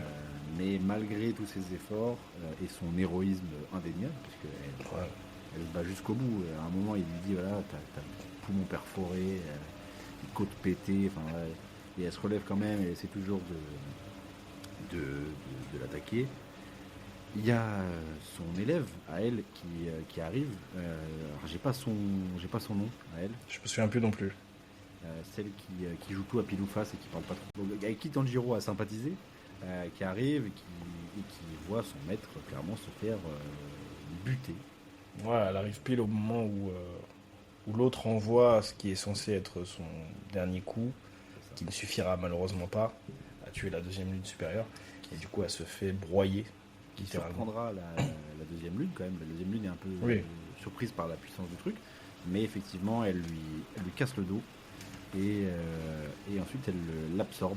La Complètement. deuxième lune absorbe Shinobu devant son élève qui ne peut rien faire. Donc déjà, début du film, on te bute un pilier comme ça, Voilà. la bonne ambiance. Et puis t'as les corbeaux qui viennent Oui. donner les nouvelles aux autres, et tu vois Tanjiro qui est abattu parce que lui aussi, pour le coup, il l'a plutôt souvent côtoyé, Shinobu. Parce que à chaque fois ils allaient se soigner dans son Chez domaine. elle. Ouais. C'était un pilier important et plutôt sympa en plus. Ils sont pas tous sympas les piliers, C'est ça, elle est au premier abord. factuellement gentil. Et c'est vrai que ça met l'ambiance tout de suite, quoi. C'est même pour les personnages, le ton est posé. C'est-à-dire que là, vous êtes chez l'ennemi, il y a des monstres absolus ici, et même les piliers sont pas à l'abri. C'est ça. Donc voilà. Et donc ça te plante une ambiance mine de rien dès le départ et ça marque un vrai tournant parce que on avait déjà perdu un pilier en saison 2 et pas n'importe lequel en plus, grosso modo peut-être le plus puissant. En tout cas il était présenté comme ça en tout cas. Non. Bah, il était présenté comme l'un des plus puissants parce que même Oui, Tengen et disait un qu'il serait des jamais plus à sa puissants, hauteur, ouais. etc. Ouais, Après ouais. le pilier de la roche manifestement a l'air d'être le plus puissant de tous. C'est assez incroyable. Mais en tout cas, Rengoku était présenté comme extrêmement puissant. Donc on avait déjà perdu un pilier, et en plus pas n'importe lequel, on avait perdu Rengoku en saison 2. Mais là, effectivement, en te butant un pilier comme ça, très vite, et en plus de manière un peu... Enfin, la deuxième lune, t'as l'impression qu'elle prend jamais vraiment le combat au sérieux. C'est une mort un peu Elle est injuste. pas à fond, ouais. C'est une mort un peu injuste. Et donc dès le début, ça te marque un tournant. Tu te dis, ok, là, c'est l'arc final. Il va y avoir des morts. Il va y avoir des morts. Et ça te fait une entrée en matière. Après le côté épique de l'intro, là, ça te met une première petite tarte. Ouais. Ça te met un premier petit, retour de bâton. Tu te dis, ah, ouais, en fait, ça va être épique, mais on va peut-être perdre des gens aussi. Ah, c'est vrai. Non, ouais, ça pose le ton, comme je disais. Et je me souvenais pas en scan, parce que j'ai lu les scans il y a quand même un petit moment. J'ai fini le manga il y a 1 an et demi, je crois, un truc comme ça. Donc ça date un peu. Je me souvenais pas que ça arrivait si vite. Donc je me suis fait la réflexion en regardant le film. Je me suis dit, est-ce qu'ils sont pas passés un peu vite là-dessus? Ça mort Enfin, l'arrivée du combat, quoi. Ça reste le premier gros combat du truc, mais je trouvais qu'ils sont arrivés plus vite. Après, c'est un autre format. C'est l'animé, et là, c'est un film. Donc là, il faut aller à l'essentiel, c'est sûr. Mais en tout cas, très bon combat. Très touchant. J'avais de la peine pour Shinobu, malgré que je savais qu'elle allait y rester.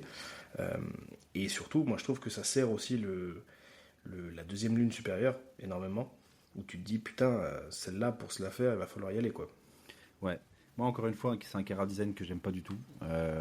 Mais puis c'est un... Comment dire? Alors ça, c'est pas à reprocher qu'à Demon Slayer, hein, donc on va pas non plus... voilà, mais c'est un peu un archétype de méchant qu'on a vu 15 000 fois. Le côté méchant, tu sais, très tantrique, qui prend le combat un peu à la légère, etc., qui rigole et qui est très cordial pendant qu'il se bat. Tu sais, il y a un côté un peu Hisoka dans Hunter x Hunter, des mecs un peu comme ça. C'est un peu un mélange entre Hisoka, le Joker, il y a un peu de trucs comme ça. un peu, je trouve aussi. Oui, aussi, c'est vrai. Avant la rédemption. Toujours un peu de Senseiya et donc je trouve que c'était un bon premier combat, pour assez court en plus, assez intense, tu vois, Les flashbacks avec sa sœur, c'était un petit peu long. Au moment où elle calme, elle revoit beaucoup d'images de sa sœur, beaucoup de machins. Les moments un peu émotion dans le film sont un peu trop longs. En vrai, c'est généralisé. Ouais. Pour moi, c'est vraiment, j'ai trouvé ça un poil trop long. J'ai trouvé le film trop long, j'y reviendrai dans les points noirs. Mais c'est vrai que les petites séquences émotions, tous ceux qui participent au combat, les personnages, on va dire principaux du film, tous ceux qui sont liés à l'action et à l'histoire, ont tous leur petit moment émotion. Et la plupart du temps, ouais, c'est un peu long. C'est un peu long. C'est vrai, et ça m'a particulièrement, ça me l'a particulièrement fait dans celui-là, parce que c'est le combat dans lequel j'étais le moins investi émotionnellement. J'aime bien Shinobu, mais c'est pas l'un des piliers auxquels je suis particulièrement attaché. La deuxième lune, c'est pas un antagoniste que j'aime particulièrement, donc j'étais pas méga à fond, et j'avoue qu'il y avait des moments émotions, j'avais un peu envie qu'on passe à la suite, quoi. Ouais, je comprends. Et d'ailleurs, passons à la suite. Oh. Alors, ça c'était certainement le moment. Alors, c'est peut-être pas le moment où j'étais le plus investi, parce que après il y a tout le climax, mais Zenitsu, c'est incroyable. C'est incroyable. C'est incroyable parce que, si je peux me permettre, ce que je dis, j'en parlais un petit peu tout à l'heure, mais Zenitsu, il a un truc que les autres personnages n'ont pas dans ce film, c'est-à-dire qu'il a vraiment des enjeux différents. Je l'évoquais tout à l'heure, mais là, quand il arrive dans le château de l'infini, il est là pour un objectif. Il a presque oublié Muzan. Oui, complètement. Il n'en parle même pas d'ailleurs. Oui. Il n'en parle même pas. Il n'est pas du tout dans la quête de retrouver Muzan. Lui, il sait où il doit aller, il sait qui il cherche, et c'est lui qui va le trouver. Oui. Tu vois, tout de suite. Il n'y a pas de, il tergiverse pas.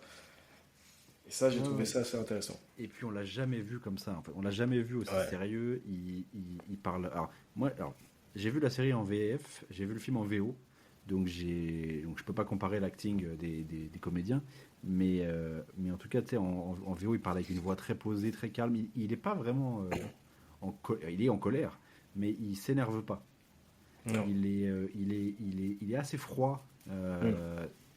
Ce qui en plus débarque parce qu'à un moment il y a un cut entre donc le Zenitsu du présent qui parle avec une voix froide et très machin, et t'as un cut flashback dans son entraînement où il est en train de chialer parce qu'il s'est tordu la cheville. Et c'est très marrant de voir la différence entre ce qu'il était et là ce qu'il est maintenant pour en découdre. Et ouais, il a les sourcils froncés. En plus, ils l'ont éclairé d'une manière où t'as l'impression qu'il est presque doré. C'est vrai. Il a une espèce d'air doré. Et c'est incroyable. Donc, son opposant déboule. J'ai bien aimé le chara-design de l'opposant. J'ai toujours pas son blaze, mais j'ai bien aimé son chara-design pour le coup. Physiquement, c'est resté un pourfendeur. Il a toujours son épée. Sa tenue ressemble à celle des pourfendeurs. Je sais plus si c'est encore celle-là. En tout cas, ça y ressemble. Mais c'est un démon. Oui, ça c'est très intéressant. Visuellement, c'est très stylé. Parce qu'il continue à se battre du coup avec son épée. Mais ouais, du coup, il arrive même à associer les pouvoirs de son souffle parce que lui, c'est un pourfendeur extrêmement talentueux. Il l'était beaucoup plus que Zenitsu pendant leur entraînement, par exemple. Et il arrive à associer ses pouvoirs de pourfendeur avec ses pouvoirs sanguinaires. Et ça, c'est assez stylé aussi. Oui, parce que c'est dit que Zenitsu maîtrise que le premier mouvement du souffle de la foudre, alors que l'autre maîtrise tous les autres. Sauf le premier. Sauf le premier, effectivement. Oui, tous les autres. Oui, c'est pas... Oui, voilà, donc en fait, c'est la dernière fois que tu m'interromps. Et, les chefs. et du coup, leur combat démarre, c'est incroyable, c'est magnifique. En plus, les effets de foudre, pour le coup, sont très stylés. Sont très stylés de manière générale dans la série, mais là, en plus, tu sens qu'ils ont fait péter le budget. Ah ouais. Sur ce combat, ouais. Ouais, c'est vif. Le combat est pas très long, en plus. Non, ça va assez vite. Hein. Beaucoup plus vite que Shinobu, par exemple. Oui, ça va très vite, ça parle pas trop. Il y a des petits flashbacks quand même pour montrer un peu les enjeux, pour montrer que ça rigole pas. Mais au final, ça va assez vite. Au début, Zenitsu est quand même assez impressionnant. On l'a jamais vu comme ça. Et pourtant, il est en dessous. Il est assez vite, on se rend compte qu'il est dépassé. Il subit plus qu'il n'inflige. Et à un moment, donc il est acculé dans une sorte de puits où l'autre l'a fait tomber. Zenitsu prend appui sur un mur et il commence à briller un petit peu de mille feux, des éclairs et tout. L'autre se demande ce qui se passe. D'un seul coup, Zenitsu annonce un 7e mouvement de la foudre qui n'est pas censé exister. Et il le décapite. Alors là, c'est l'autre, il a même pas le temps de bouger, quoi. Ah oui, non, il a même pas cligné des yeux. Il remonte à des sortes de dragons de foudre. Je sais plus comment il s'appelle. Je sais plus comment il s'appelle la technique. Du ultime, je sais pas quoi. Là. Ouais, souffle dragon du ultime. Ouais, souffle du on s'en ultime, fout un du truc. blaze. Ouais. C'est incroyable. C'est une sorte de dragon en foudre et il le décapite Voilà, instantanément. vitesse de lumière, l'autre il est choqué carrément. Pourquoi j'ai plus ma tête? Ça, Qu'est-ce qui se passe? et l'autre se demande mais depuis quand il y avait un 7e mouvement et directement il se dit le maître préférait Zenitsu. Oui. Il m'a pas enseigné le 7e mouvement alors qu'il l'a appris à Zenitsu. Et Zenitsu lui dit non, c'est moi qui l'ai inventé. Il a inventé Exactement. cette technique, le gars. Le mec pouvait pas utiliser d'autres mouvements, bah qu'est-ce qu'il se dit? Bah je vais en faire un. C'est ma technique. C'est incroyable. C'est fort. Et donc, donc les deux tombent. L'autre est en train de se vaporiser là parce qu'il est, il est cané. On a un flashback. C'est pas vraiment un flashback, c'est une sorte de vision au final où Zenitsu est sur un bord d'une rivière et son maître est à l'autre bout. Et Oui. Zenitsu s'excuse d'avoir déçu son maître et d'avoir tué. Et son maître lui dit yeux dans les yeux. Tu sais qu'il va le dire en plus. Tu vois, dans cette salle, à un moment, il y avait un silence. J'y reviendrai à ma séance, ça faut que j'en parle. Mais il y avait un silence dans la salle. Et il lui dit Zenitsu, tu es ma plus grande fierté. Et alors là, c'est incroyable. C'est incroyable. J'avais la petite larmichette. Avec la musique et tout là. Et je crois que la musique se coupe au moment où il dit ça. Ouais. Et après elle repart. Ça, c'est un truc qu'ils font plusieurs c'est fois tout dans con. le film. Et ça marche de ouf. Le moment de Mais silence. c'est tout con. Mais c'est sais, trop bien. Tu sais qu'il va y avoir une phrase. Et derrière, Ouais. ça repart. Et est-ce qu'il n'y a pas plus belle phrase à entendre de la part de quelqu'un, soit d'un parent, soit de... Oui, d'un mentor, de Est-ce qu'il n'y a pas plus belle phrase quelqu'un qui t'a vu Je te suis développer fier de quoi. toi, tu es ma plus grande fierté. C'est incroyable. C'est fort. Donc, donc après, Zenitsu se fait sauver par... Je sais plus comment il s'appelle. Le démon de Tamayo. le démon de- le ouais, pote c'est de ça. Tamayo. Et, Le il est plutôt deuxième en- démon gentil. Il est plutôt en mauvais état. Mais, Oui. mais on suppose qu'il va quand même pouvoir un peu continuer le combat. En tout cas, il clame pas quoi. Voilà, il est pris en charge assez vite par le SAMU. Mm. Et on espère un bon rétablissement. Et j'espère que dans les deux autres films, il aura à nouveau des moments de bravoure comme ça. Parce que ce serait quand même dommage de s'arrêter en si bon chemin. Oh oui, bien sûr. Parce que Et c'était- puis, on banalise la chose, mais Zenitsu s'est fait la 4e lune supérieure, Effectivement. Alors, tout seul. c'est dit, ça m'a un peu cassé les couilles ça, parce que l'autre, le démon, le pote de Tamayo, là, il dit ouais, mais c'était une nouvelle lune supérieure. Si Oui, il avait mais c'est attendu parce un que- an, il serait mort et tout, ta gueule. Oui, alors c'est pas pour enlever du crédit à Zenitsu, mais voilà, c'est une lune supérieure toute jeune. C'est un tout nouveau démon qui est déjà très très fort, mais effectivement, le principe des démons, c'est que plus ils se Plus ils se bouffent des gens, nourrissent, plus ils sont forts. voilà, plus ils deviennent forts. Donc effectivement, il lui dit oui, si tu l'avais affronté dans un an, t'aurais pas tenu. Ce qui est certainement vrai, mais ce qui n'enlève rien à Zenitsu, il vient de se faire une lune supérieure tout seul. Moi, tu me parles pas d'âge, j'y crois pas. Moi, je pense que la 7e là, sortie du chapeau, en plus comme ça, en surprise, elle serait passée. Si elle part bien du coup du pied là, il va pas la chercher. Ouais, le problème, c'est que après lui, c'est Akaza, et on va en parler. Pour moi, cette technique, elle marche pas sur Akaza. Akaza, il est injouable. Mais dans ce Ouais. film-là, il est injouable. Et d'ailleurs, personne joue d'ailleurs à la fin. Ouais. Et bah d'ailleurs, on va y arriver. On va y Très bonne arriver. transition. 3e combat de la soirée, main event. Le seul 2v1. Ouais, non, mais c'est ça qui est quand même dingue. C'est que putain, pour arriver à le battre, il doit faire un 2v1. Et même comme ça, c'est lui qui décide de mourir. C'est ça. Et puis l'état dans lequel ils sont à la fin du combat. Ah ouais. Bah, Tu vois, ça fait se il se dit, demander ouais, voilà. comment ils vont continuer quoi, parce que C'est ça. ils dorment, enfin, ils sont couchés, il n'y a plus Ils sont personne. complètement inconscients. Tomioka, Tomioka. son sabre il est pété. Mais il s'effondre pas. Ouais. Il est inconscient. Il est à bord de la mort. Le mec se pose sur son épée. Et il s'effondre pas. Tanjiro, il est tombé. C'est pas une compétition. Mais Tomioka, voilà, solide. C'est vrai. Après, Tanjiro a pas démérité pendant le combat. On va en Ah non, parler. magnifique. Mais donc, déjà, il y a Tomioka et Tanjiro qui courent. Ça fait très arc du sanctuaire, ça d'ailleurs, on aura l'occasion d'en reparler. C'est vrai qu'il faut que de ils courent courir. pendant 15 minutes Ouais, c'est vrai. dans des couloirs. Et d'un seul coup, il y a une espèce de tremblement de terre. Hmm. Il y a des bruits de partout. Et ils disent, mais attends, mais ça se rapproche. Il y a un mec qui s'écrase devant eux. C'est Akaza qui déboule tel l'énorme baiser qu'il est. Et il perd pas une seconde, il attaque Tanjiro Ah ouais. tout de suite. C'est un. Il prononce pas un mot. C'est un Ou si, il dit récit. juste son nom, je crois. Ouais, peut-être. il dit coucou. Coucou, tu veux voir ma bite? Et bip. Il commence à vouloir se le faire et l'autre lui coupe le bras direct. Ouais. Il réagit en le voyant. Oui, il réagit Akaza. sur le coup. C'est incroyable. C'est incroyable. Il échappe le bras. En japonais, pour le coup, enfin, je me dessape carrément, j'ai chaud. En japonais, pour le coup, les cris quand ils gueulent leur blase chacun, là, Ah, ça doit être ça impressionnant. fait son Ouais, petit effet. Ça fait son petit effet. Ouais, certainement. Et donc la bagarre commence. Non, j'ai cru que t'allais tousser. Non, La bagarre commence, 2v1, c'est incroyable, ça pète de partout. Moi j'avais un peu peur, quand ça a commencé comme ça, j'avais un peu peur que ça me fasse un effet Dragon Ball Broly. Dragon Ball Super Ah Broly, oui. qu'on avait vu au cinéma. Oui, mais c'est moins un feu d'artifice, c'est moins. C'est ça. C'est plus maîtrisé. T'as pas l'impression qu'ils essaient de déclencher une crise d'épilepsie, alors que dans Dragon Ball Super, à la fin, t'as cané quoi. Ouais, Je suis reparti, j'avais un œil dans le cul quoi. Alors que là, c'est plus maîtrisé, ça part beaucoup dans tous les sens. Je pense que sur grand écran, des fois, j'avais un peu de mal à suivre ce qui se passait. Ouais. Je pense que si je le revois à la maison, sur un écran plus resserré, ce sera peut-être plus facile à suivre. Surtout qu'un écran de cinéma, c'est toujours un peu plus flou qu'une télé. Ça part dans tous les sens. Les enchaînements sont dantesques. Ah ouais.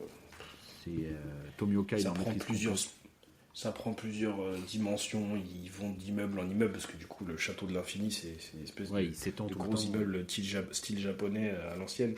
Et il y en a partout et ils se cassent la gueule. Il y a un côté un peu presque Dragon Ball à ce moment-là parce qu'ils jettent sur les murs, ils les détruisent, etc. Et en plus, tu peines à croire que Tomioka est un être humain à ce moment-là. Ah ouais, parce qu'en plus même Tanjiro, il observe que Tomioka accorde ses techniques aux siennes pour pas qu'il se gêne, Oui. pour pas que il a un œil partout, tu vois. Le mec, c'est ça, il est en train de se fouetter avec la 3e lune supérieure, certainement l'ennemi le plus puissant qu'il ait connu de sa vie. Le mec fait quand même attention à pas gêner Tanjiro et à s'adapter à lui. Et il y a un moment où ils font tous les deux le souffle de l'eau, je sais plus quelle technique ils utilisent. La troisième, Ils le font en comme même ça. temps. Ah, je sais Ah, plus. Bah justement, Et- Tanjiro la lance et l'autre voit qu'il va la faire et il la fait dans le C'est même ça. mouvement. Non, C'est ça. c'est C'est incroyable. magnifique. Le décor change un peu à ce moment-là, d'accord. Il y a un moment, ils arrivent avec. Ça devient une espèce de. Avec des cascades partout, avec une lumière bleue. Oui, c'est vrai. Où justement, ils sont entourés d'eau. C'est très, très beau. Un Oui. truc un peu. Bah, ça fait un espèce de. C'est un plan séquence quand ça tourne comme ça autour là. Ils font un espèce de truc comme ça. Un travelling. Et il y a les cascades qui s'activent Ouais, même ça qui sort au moment de où là. Tomioka commence à être Ouais. sérieux quoi. C'est très stylé. Donc c'est incroyable. Alors dans la première partie du combat, c'est surtout Tomioka contre Akaza avec Tanjiro en comment dire En soutien en soutien comme dans dans les Storm 4. Voilà. Ça, en fait, Il c'est est le là en R1. soutien. C'est le R1. C'est ça, exactement. Il l'envoie de temps en temps. Et même des fois, tu as l'impression que Tomioka, il préférerait se le faire tout seul. Ouais, t'as un peu l'impression Mais, qu'il le gêne. voilà. Genre, C'est ça. Tu casses les couilles. Là. Mais ça, c'est que la première partie du combat. Il finit même par éveiller la marque, Tomioka, pendant le combat. Très stylé. Et à ce moment-là, il se dit que... je trouvais ça incroyable. Il se dit que en fait, il veut se battre. Il n'est plus dans cette quête de battre pour avancer dans leur quête pour atteindre Muzan. Il veut se battre. Il est stimulé par le combat, ce qui éveille sa marque. Et là, il devient une espèce de guerrier... comment dire, il est en full maîtrise mais un peu berserker, tu vois, genre en mode Bah, il est là plus je me le agressif. pétard. Voilà, il oublie le reste en fait, tu vois. Et je trouve ça assez stylé pour un personnage comme Tomioka qui est resté quand même assez Très placé, assez lisse. très calme. voilà, il est d'un tempérament très uniforme, j'ai envie de dire presque. Depuis le début, on l'a jamais vu rigoler par exemple, on l'a jamais vu vraiment s'énerver. Oui, il y a des petits moments de comédie, mais souvent à ses dépens où c'est drôle Voilà. justement parce que lui il est très calme. Alors que Tanjiro, Exactement, c'est un peu un exactement. excité. Et là, il prend goût au combat contre Akaza et il commence à lui en mettre plein la gueule, mais ça ne suffira pas. Alors que Tanjiro est plus dans une phase d'observation pour essayer de comprendre comment ça se fait qu'Akaza a des yeux partout. C'est ça. Ouais. Il anticipe toujours que ses coups trouvent toujours leur cible. Ouais, c'est Tanjiro qui est plus dans la recherche de ouais, attends, comment on peut contrer ça? Et qui va trouver la clé, parce qu'au final, s'il y Tout à avait fait. eu que Tomioka, le combat ce serait fini tragiquement. Oh, il serait mort. Ouais, Les il serait deux, mort. il serait mort comme des. Et d'ailleurs, même en ayant trouvé la clé, le combat il est pas gagné au final. C'est vrai que techniquement, enfin, il lui tranche la tête. Et parce que, attends, on Ouais. va parler de Tanjiro. Fait un peu de figuration dans ce combat, mais malgré tout, il arrive à capter que en fait, Akaza se sert de l'aura de ses adversaires pour détecter leurs coups et savoir ce qu'ils vont faire, etc. Et toujours trouver sa cible. Et il se rappelle d'une discussion avec Inosuke où l'autre lui expliquait qu'il essayait d'apprendre à approcher les autres sans hostilité. Ce qui est quand même pas évident quand tu veux approcher un mec pour lui couper la tête. Bah, surtout Akaza qui a pris la vie à Rengoku. Voilà. C'est très difficile pour Tanjiro de ne pas ressentir de la haine au moment de frapper, quoi. D'arriver à sortir de toi et à pas machin. Il se souvient aussi d'une discussion qu'il avait avec son père sur la danse du feu, où justement il fallait se vider la tête et plus du tout penser à quoi que ce soit. Il y a un flashback très stylé d'ailleurs, avec son baron et l'ours, Oui. où il se rappelle d'un souvenir où son père avait tué un ours qui menaçait un peu le village, sans aucune animosité, avec une hache, il lui a coupé la tête propre et net, un truc. En 2 coups comme ça, tac. C'est ça. Sans aucune hostilité, et il va essayer d'appliquer la même recette avec Akaza, Contre Akaza, c'est-à-dire à l'attaquer sans volonté de, Il finit presque par s'éveiller en tant que combattant, parce qu'il y a même un moment où Akaza comprend que Tanjiro a atteint cet état-là, et il l'envie en fait. Il dit qu'il a cherché toute sa vie à atteindre ce niveau. Enfin, c'est pas un niveau. Voilà, c'est de la transcendance. Ouais. C'est pas un niveau où genre il tape plus fort, où il est plus fort factuellement. C'est un niveau où juste il est en phase avec tout ce qui se passe autour de lui. ça, il en Et met du coup, voilà exactement, il peut tout faire. Il y a même une scène où Tanjiro approche derrière Akaza, et il y a Tomioka qui est comme ça et qui dit mais comment ça se fait qu'il le voit pas? Et tu vois Tanjiro qui marche tout doucement en plus, hein. Il rampe presque vers Akaza et l'autre l'entend pas et il arrive à l'atteindre. Non, c'est non, c'est justement, très, très fort. justement. Au moment où il pourrait le buter par derrière, il lui dit Akaza, je vais te couper la tête. Ah oui, c'est vrai, Parce il qu'il veut pas le l'appelle. tuer dans le dos. Il veut dit pas- ouais, c'est ça. Et l'autre il se dit mais pourquoi il a... Il est con quoi. Et ça c'est génial parce que malgré le fait qu'il aurait pu à ce moment-là finir, il prévient quand même Akaza parce qu'il veut pas le fumer à la déloyale. C'est ça. Et c'est assez cool parce que du coup Tanjiro, même son regard change, tu vois, il a plus d'hostilité, il arrive vraiment à vider et Akaza commence un peu à galérer. Ah, il commence même à se chier un peu dessus, hein. Ah ouais, il se dit, C'est là où on commence les flashbacks de son passé et tout. C'est ça, Et il finira par aller jusqu'à lui couper la tête.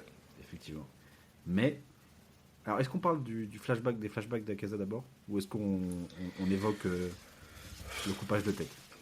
Moi, parlons du coupage de tête, on finira sur les flashbacks. Parce que ça se finit un peu sur ça, donc Coupage de tête.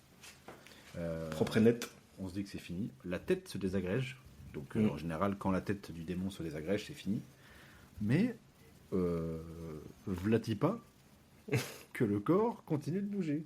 Et a toujours des intentions belliqueuses envers Tanjiro. Manifestement, le combat n'est pas fini. On a un corps sans tête qui referme un peu la plaie, avec, on dirait une espèce de trou de balle. C'est très politique. Et au final, le corps sans tête continue de se battre. Alors, il est moins fort. Moi, j'ai Ouais, mais il est quand même dangereux à j'ai ce moment-là, l'impression parce qu'il que était les moins autres... fort. Ouais, mais les autres sont dans un sale état. C'est ça. Les autres, ils ça ont suffit, chié. là. Donc, Ouais, c'est ça. Donc l'autre, il Et arrive. puis même, ils sont désemparés. Ouais. Ils se disent, mais qu'est-ce qui se passe là? Et Et c'est après- Tomioka qui finira par sortir son hypothèse, à savoir que, putain, il est comme Muzan, il est en train De devenir une nouvelle forme de d'évoluer. vie. C'est ça, il est en train d'évoluer. En fait, lui couper la tête ne suffira pas. C'est ça. Et ça prouve la puissance d'Akaza, qui est quand même incroyable, encore une fois. C'est mon antagoniste préféré de Demon Slayer. Et donc, effectivement, le combat continue. Et en parallèle, on a tous ces flashbacks d'Akaza. Et au final, Alors, faut parler du coup des flashbacks pour expliquer un petit peu pourquoi ensuite Akaza fait ce qu'il fait. Donc, on découvre qu'Akaza était un gosse des rues avec un père malade qui devait voler pour faire subsister son père et lui acheter ses médicaments. Et son père, de honte, s'est donné la mort, il s'est pendu. Ce qui rappelle un peu le maître de Zenitsu qu'on a eu juste avant. Et Akaza est un peu parti en couille, il était un peu violent avec les gens, etc. Et un beau jour, il rencontre un homme, un sensei d'arts martiaux, qui se bat uniquement à main nue, ce qui manifestement est rare dans l'univers de Demon Slayer, parce qu'il est un peu mal vu. T'as l'impression qu'il a une mauvaise réputation parce qu'il n'utilise pas de sabre. Même il veut se faire dégager. Enfin, les gens veulent le dégager de son dojo parce qu'il n'utilise pas de sabre et tout. Ouais, il l'aime pas trop. Même il le trouve pas légitime à avoir un dojo parce qu'il l'a hérité D'un mec d'un homme qui avait plus pas ou moins d'héritier, riche. etc. Ouais, voilà. Et donc ce mec-là va prendre Akaza sous son aile et il va lui dire tu vas t'occuper de ma fille malade. Il a une fille qui a à peu près l'âge d'Akaza et qui est effectivement très malade, alitée. Et Akaza va au final s'occuper d'elle avec beaucoup de soins, comme il le faisait avec son père. Des liens vont se développer à la fois entre Akaza et ce monsieur et Akaza et la fille. Akaza qui s'appelle Akuji à l'époque, il me semble. Je sais plus. Et Pour moi, ça sera Akaza. bien sûr. Et même la fille va finir par tomber amoureuse d'Akaza, comme on lui donnait tort. Alors, juste par contre, il a des yeux bizarres, il a une espèce de sourcil en dessous là. Ouais. C'était un peu Il a des chelou. sourcils, mais sur Ouais. 80% de l'œil en fait. Trop poilu des yeux. Ouais, c'est très chelou. Mais donc voilà, elle tombe amoureuse d'Akaza, après lui avoir fait jurer qu'il allait s'épiler les sourcils. Problème, un beau jour, il rentre chez lui, et le maître et sa fille ont été empoisonnés par des rivaux qui justement avaient les boules que le mec ait un dojo. Des envieux, quoi, des haters. Voilà. Et donc la fille est morte. Après, malheureusement, c'était prévu qu'ils allaient s'épouser. Il y avait un mariage prévu. Akaza avait enfin trouvé un peu un foyer, de l'amour, etc. Et même on voit qu'il aimait profondément cette fille. Enfin, c'était un vrai. Ah oui, c'était un renouveau dans sa vie de violence, de crime. Là, il avait vraiment trouvé sa place, quoi. Il y a des vraies belles scènes entre les deux. La scène du feu d'artifice, etc. Et donc, À ce moment-là, Akaza pourrait même être un protagoniste d'une histoire, d'un manga. Il pourrait être un personnage principal. Franchement, oui. C'est des mêmes. Ça ferait des belles scènes de shoujo, j'imagine. Je ne lis pas de shoujo, tu vois, mais c'est des belles scènes. Un shoujo est quand même la bagarre. Il y a de la bagarre dans les shoujo? Bah, je crois pas, justement. Ah oui, non, mais là, je veux dire, mais Ouais. les scènes uniquement où il est avec la meuf, tu vois. Et c'est assez beau. Et donc Akaza le prend plutôt mal. La mort de sa petite amie et du Oui, monsieur. Je te laisse un petit peu raconter Il la réaction retombe d'Akaza. Voilà, il retombe dans ses travers d'homme violent. C'est simple, il va dans... Parce que il y a quelqu'un dont on ne connaît pas l'identité qui lui dit, au moment où il découvre les cadavres, que c'est certainement un concurrent qui a fait ça. Bah, Akaza se pose pas 10 000 questions. Ils habitent où? Je vais y aller. Il y va. Et il se fait tout le monde... Dring, bonjour. Voilà. Et il tue C'est 69 personnes. Exactement, à main nue. Voilà. Oui, c'est Et ça. en plus après, il y a les forces de l'ordre, les condés de l'époque, qui arrivent et qui précisent, il y a je sais pas combien de cadavres, il y a des viscères par terre, il y a des mecs qui ont été transpercés, Ouais, tout c'est le bordel. des mecs transpercés par un mec à main nue. Un humain, hein, parce que c'est pas un démon. Parce à ce qu'en moment-là. plus, dans le flashback, on voit que eux, ils ont des sabres, les mecs en face. Oui, voilà, en plus ils ont des armes. Lui, il Donc va il au les a charcutés Patate. comme il faut, il en a mis un peu partout. Et en sortant de là, il fait la rencontre de Muzan. de Kibuzuji Muzan, qui d'ailleurs dit un truc assez stylé. Il dit ouais, je suis venu ici parce qu'on m'a dit qu'il y avait un démon dans le secteur. Ouais. Et au Et final, là je tombe sur un humain. Ouais, Voilà. c'est stylé. C'était assez stylé. Très stylé. Donc il en fera un démon. Et Akaza finira même par oublier tout ça. Ouais. Comme c'est le cas avait- à plusieurs reprises. Oui, parce qu'on sent qu'il a un peu volontairement éludé cette partie-là, enfermé cette espèce de partie-là dans un coin très loin de son esprit, parce que même à un moment, il a un flashback de son maître, et il envoie une patate dans le vide pour le Oui, il dit même quitter toi ou un truc comme ça. faire disparaître, en fait. On sent qu'il refuse cette partie-là de ses souvenirs. Et au final, là, ça lui revient dans sa gueule à cause du combat contre Tomioka et Tanjiro. Toute cette partie-là de sa vie lui revient. Et au final, je trouve que c'est ça qui fait aussi un bon antagoniste. Ça reste un enculé, Akaza. T'as pas envie de l'excuser, en vrai. Non, on ne lui cherche pas d'excuses. Mais à la sûr. fin de ce flashback, tu le comprends. Tu peux Voilà. comprendre qu'il soit parti en couille. T'as de l'empathie, malgré le fait que il fallait qu'il meure. En vrai, il fallait qu'il meure. Il Oui, avait fait trop de mérite de saloperies. mourir. Voilà. Oui. Mais le flashback, c'est certainement le moment le plus touchant du film, quoi qu'il arrive. Complètement. Et du coup, Akaza décide De lui-même.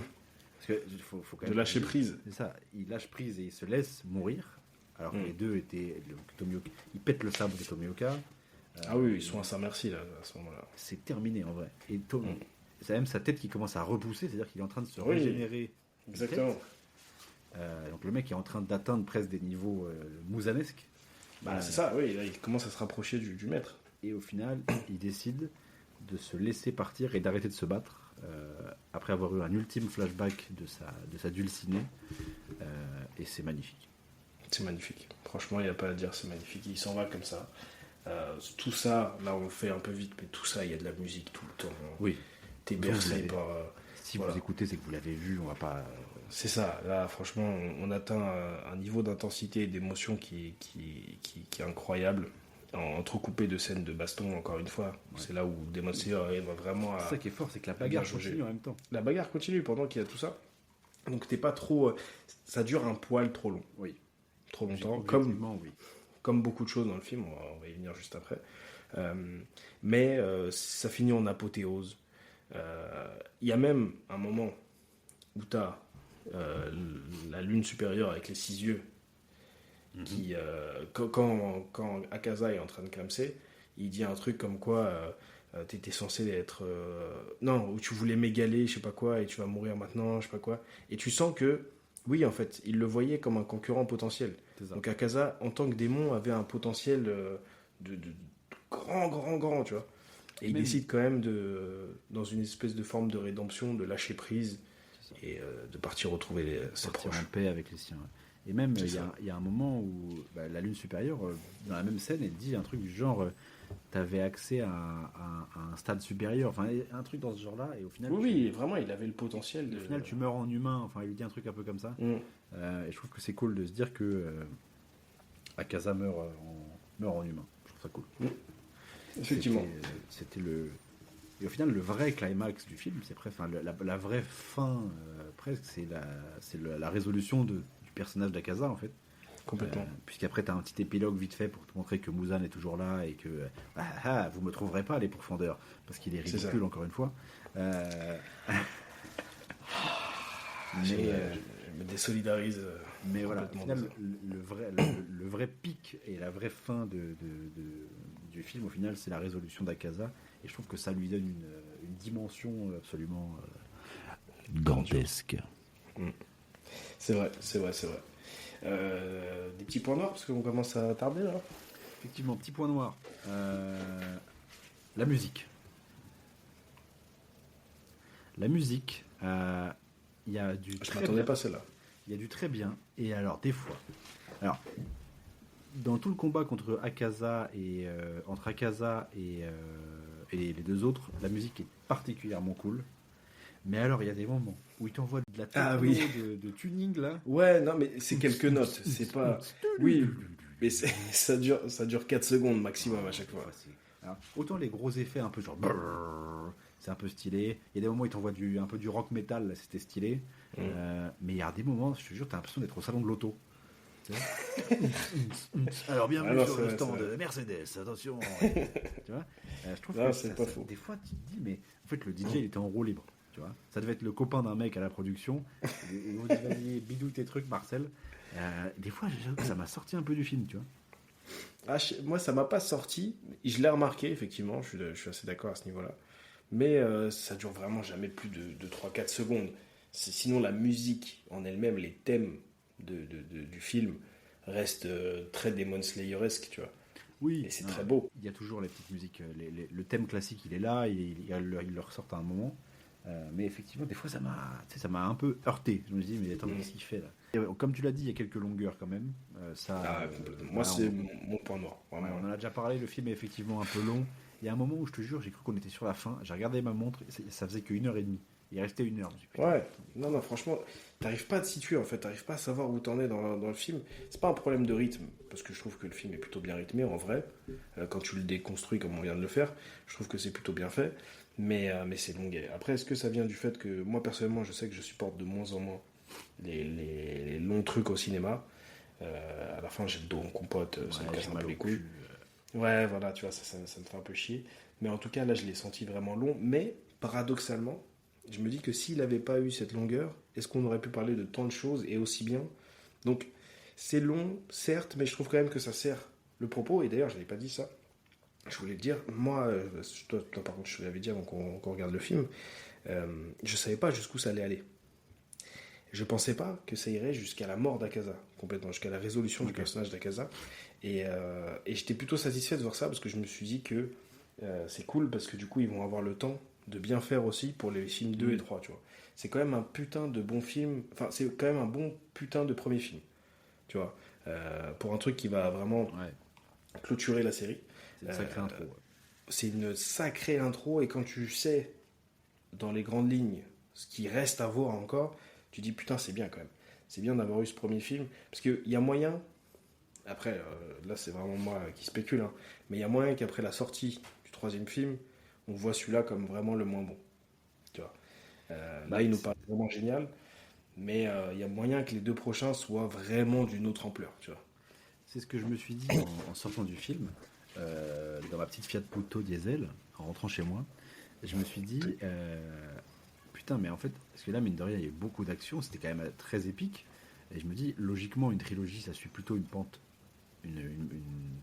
crescendo, tu vois.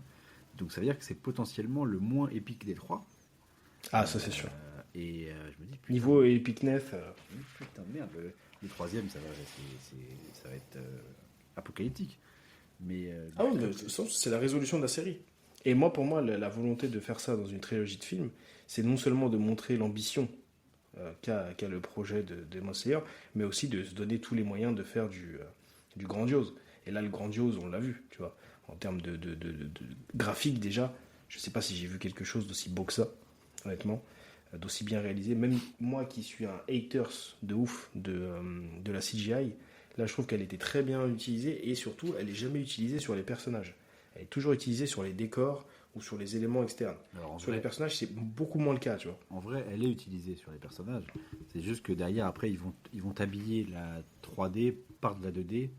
Oui, voilà. Qui et va du te coup, tu cacher la un vois peu pas. le truc. Voilà, c'est ça. C'est un peu de la triche, mais c'est beau. Et ça fonctionne de ouf. Et contrairement à ce qui se passait dans la saison 1, où tu avais vraiment des modèles 3D de Tanjiro, des modèles 3D d'un tel, tu passais du dessin animé au jeu vidéo très vite, tu vois. Ouais. Là, vraiment, tu le sens pas du tout. Il y a un moment où Muzan, dans la conclusion, tu as Muzan qui est dans son cocon.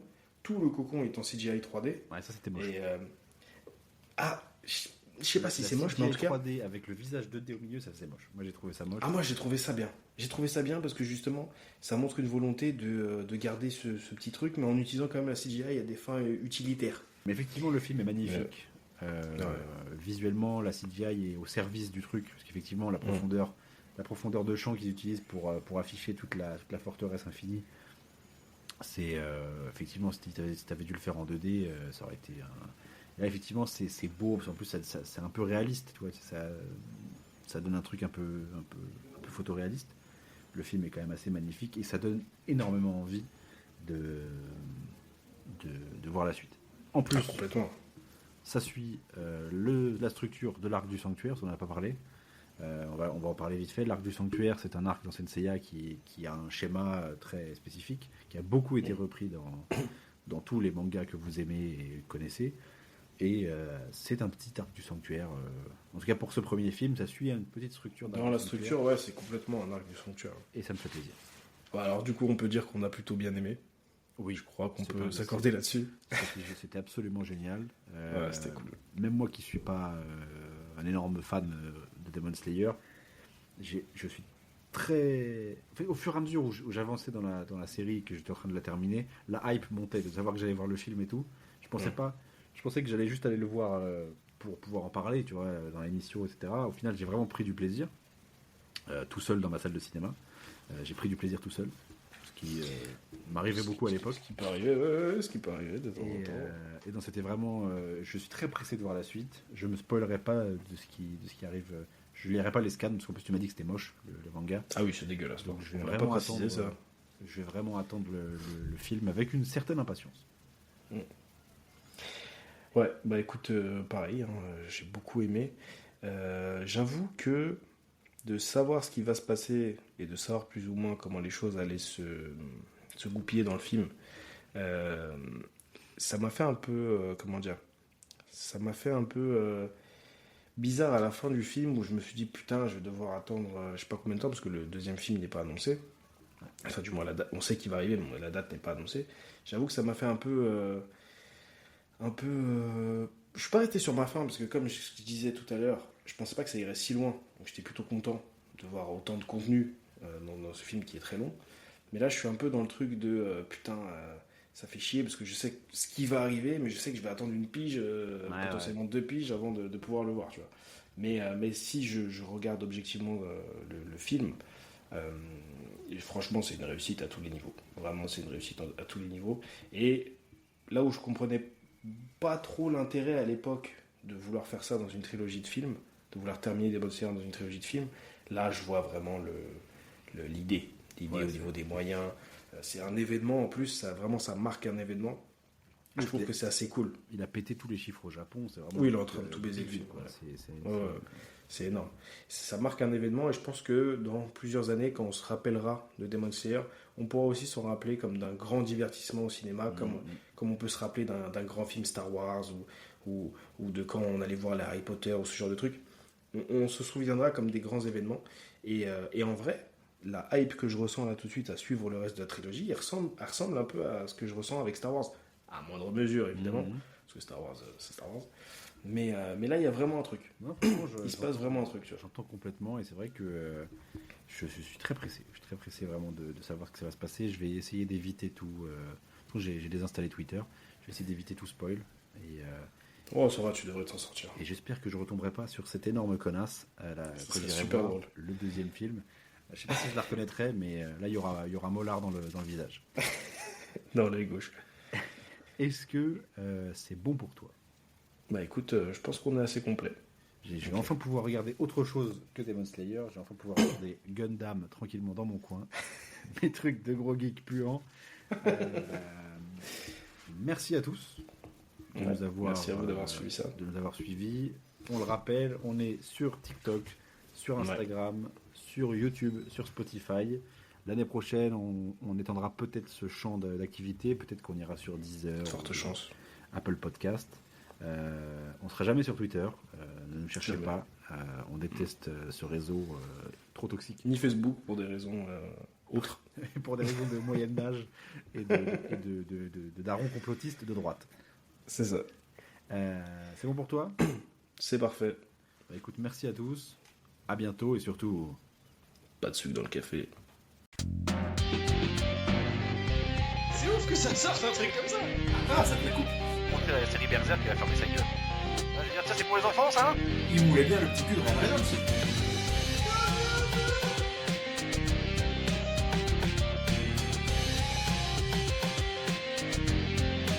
La besogne des darons.